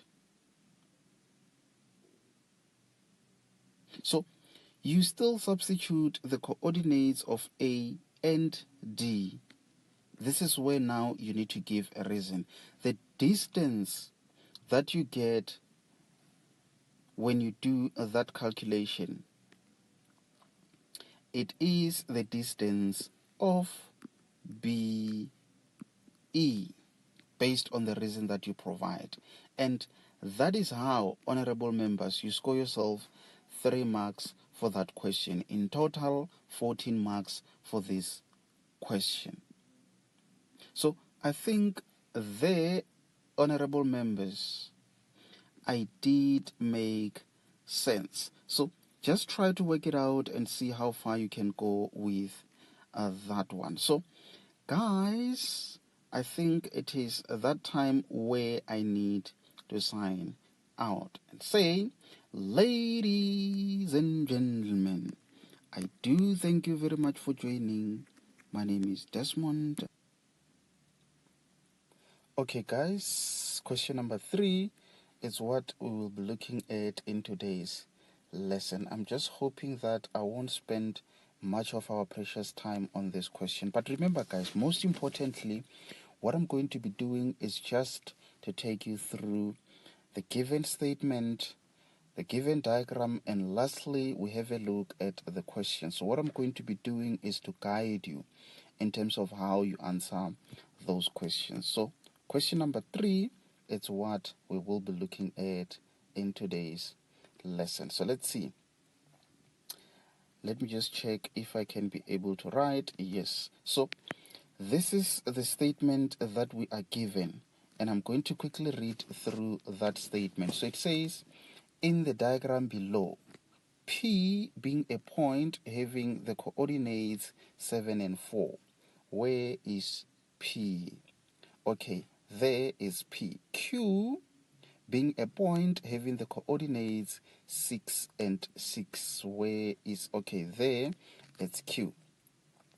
R being a point having the coordinates 0 and 3. Where is R? Okay, there is R. And S being a point having the coordinates T and K. There is S. And the statement continues to say, are the vertices of quadrilateral PQRS. So that means in this case, we are dealing with a quadrilateral having 3 known points and 1 unknown point, being point S. So very quickly, let's try to have a look at the questions. I think I'm going to quickly assist you with those questions. So let me just scroll up. I think we've got enough information from that statement. We can just refer to that diagram. So this is a total of 16 marks. So let's see if we can possibly score all the marks under this question. 3.1, it says, calculate the length of PQ. Leave your answer in SAT form. Good people, the key word in this case, what they want you to do is to calculate the length of PQ. Where's P? Okay, there is P, and then there is Q. So that is the length they want you to calculate. And most importantly, they want you to leave your answer in SAT form. What you need to remember, honorable members, let me quickly use a different color for that one. What you need to remember is that when it comes to the length in mathematics, length or the distance, we use that formula that we know, which says a square root of, what is it? Obviously x2, you minus x1, you close. This is a mistake that you normally make. You forget to square that. Then you need to plus, and again, you can still do all of this correctly, but possibly you forget to square that.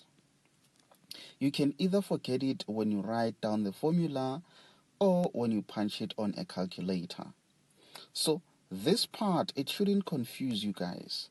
It simply says leave your final answer in a form of a square root. It could be a number, then square root. So after you substitute, you work it out to its simplest form.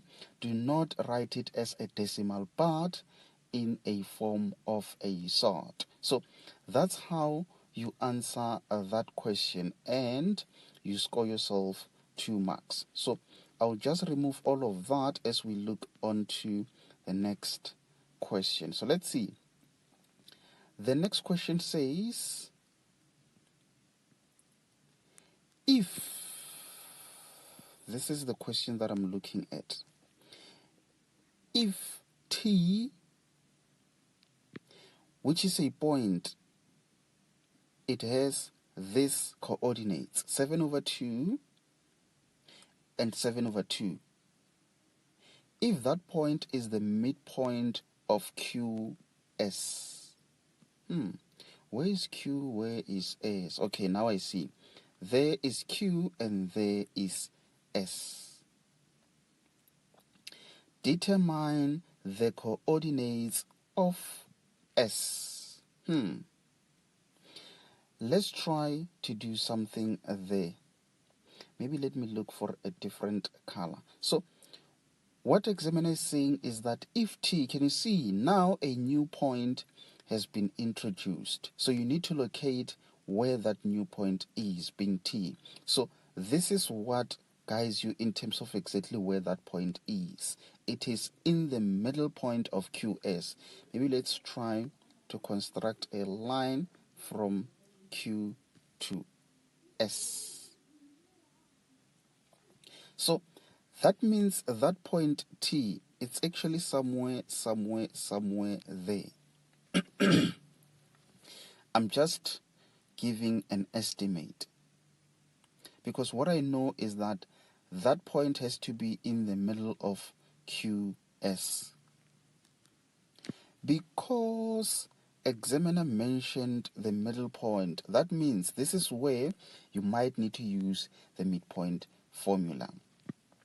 This is where most of you guys struggle. So let me quickly remove some of the information there, just to create myself a space to try work it out. Let's see. I think it's fine. So let's see. Obviously, the formula for the midpoint, it says when you calculate for the x value of the middle point, of which in this case we know the middle point is T. So let's say the x point at point T, it has to be equals to, you need to take the x value of the other point, which could be a q. You need to plus it with the x point at the other, the x value at the other point, which is s. Then you need to divide that by 2. And then you do the same for y. Maybe let me use this side. So you're going to say y, obviously at t, it has to be equals to, let's see, a y at q. There you say you started with q. So also here, let's follow the same. So it's going to be y at s, then you need to divide it by 2. So the most difficult part is where you now need to substitute. So this is how you substitute. You know that point T, it has the coordinates 7 over 2 and 7 over 2. And this is the middle point. So can you see? You have that known point. You also have that known point.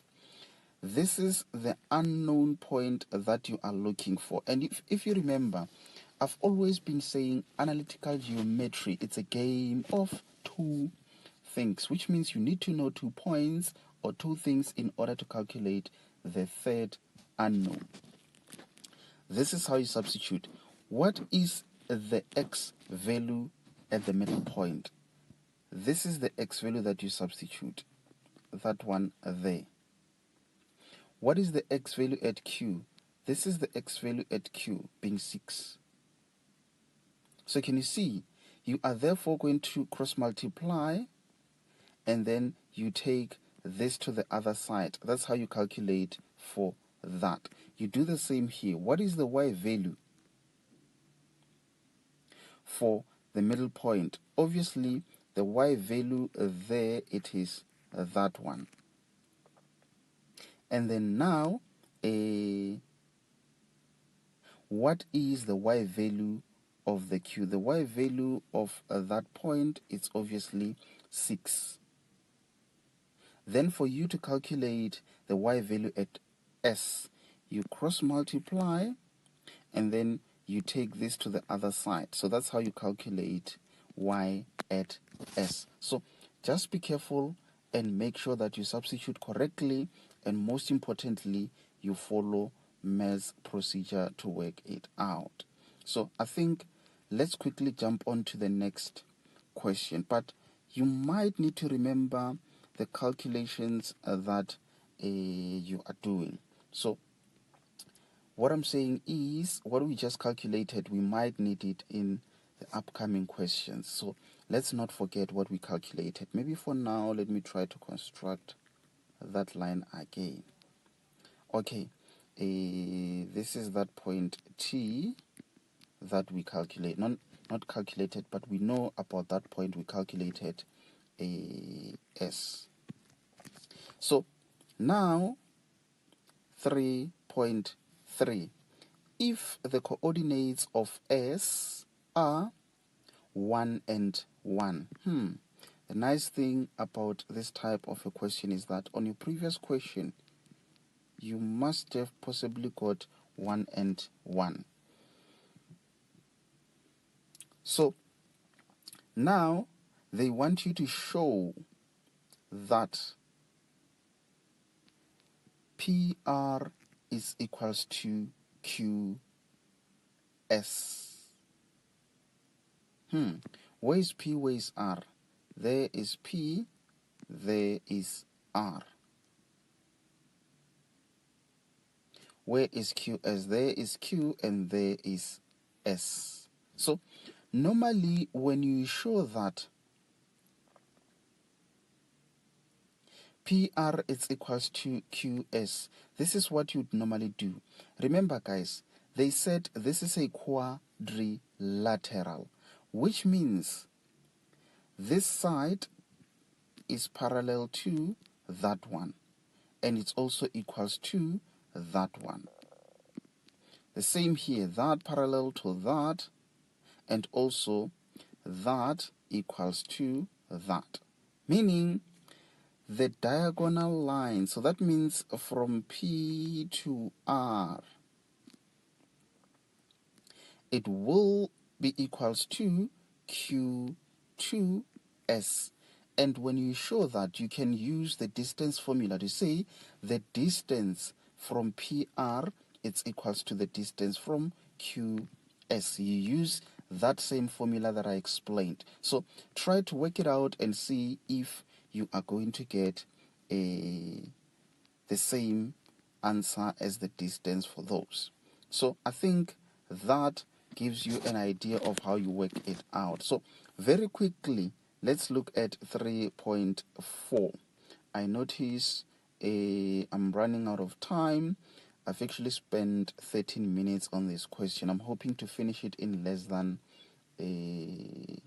15 minutes. So that means I'm actually left with almost 1 minute, but it's fine. Let's see how far we can go with that. 3.4 show that QR, it's perpendicular to RS. Where is Q? Okay, there is Q. Where is R? There is R. So this is the QR that examiner is talking about. They say we need to show that it's perpendicular to RS. Where is R? Where is S? There you go. So remember, when you have perpendicular lines, they form a 90 degree, which means when you multiply the gradient of QR by the gradient of RS, they need to give you -1. So that means you need to calculate the gradient of that line and the gradient of that line, multiply them together, and if they give you -1, that's how you have shown that QR is perpendicular to RS. Very, very much important, ladies and gentlemen, on that one. So very quickly, let's move on to the next question. I think you now have an idea of how to work out that question. So let's see. Question 3.5. Hence, what type of special quadrilateral is PQRS?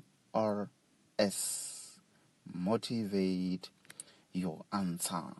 Very, very much important, ladies and gentlemen, that at all the times you pay full attention to all that you learn at school. So for this question, I'm just going to give it to you because obviously whatever that I say, it will be an answer to that question.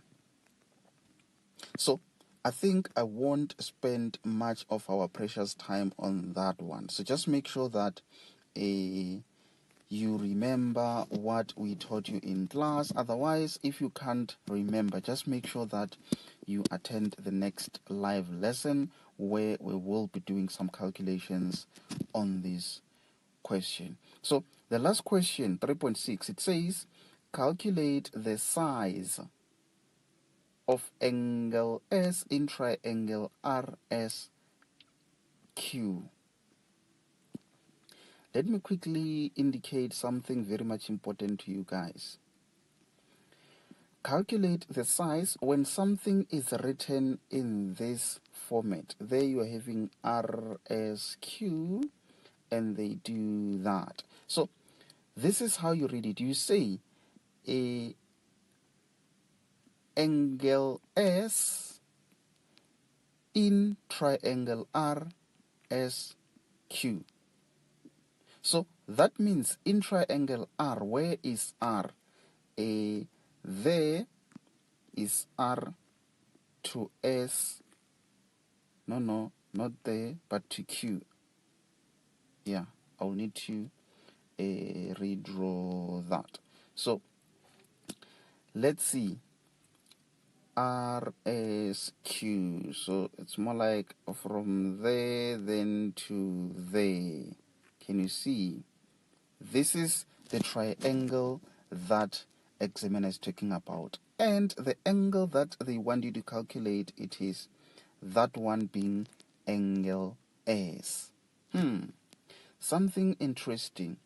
You did show that you are having a 90-degree angle there, which means you are having a right angled triangle. Very, very much important, ladies and gentlemen, on that one. So obviously, since you are having a right angled triangle, that means you can use the trig ratios. What are those? It is tan, sine, and cos. So you have enough information there. You just need to be having two distances or two known lengths. I think, let's see. I think we did calculate the length of a QS. If we did not, then you might need to calculate that.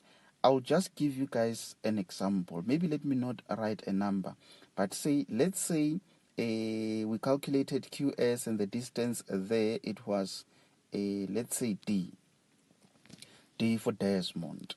And then now, let's say we calculated the distance of QR, and let's say that was maybe 8. Yeah, let me just give a number then, say 8. And then if you calculate RS, maybe let's say you find it to be 4. I'll just use the number so that it makes sense.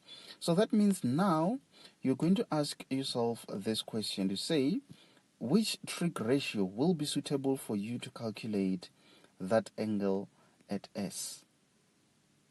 If you use tan, you must be having the side which is opposite to that angle over adjacent. If you use sine, you must be having opposite and hypotenuse. If you use cos, you must be having adjacent and hypotenuse. Then that's how you calculate that angle there. So guys, I think I've actually given you enough information to work out that. So for now, I will just leave it there and say good luck on that question. So ladies and gentlemen, as always, I do thank you very much for joining. My name is Desmond, and I'm out.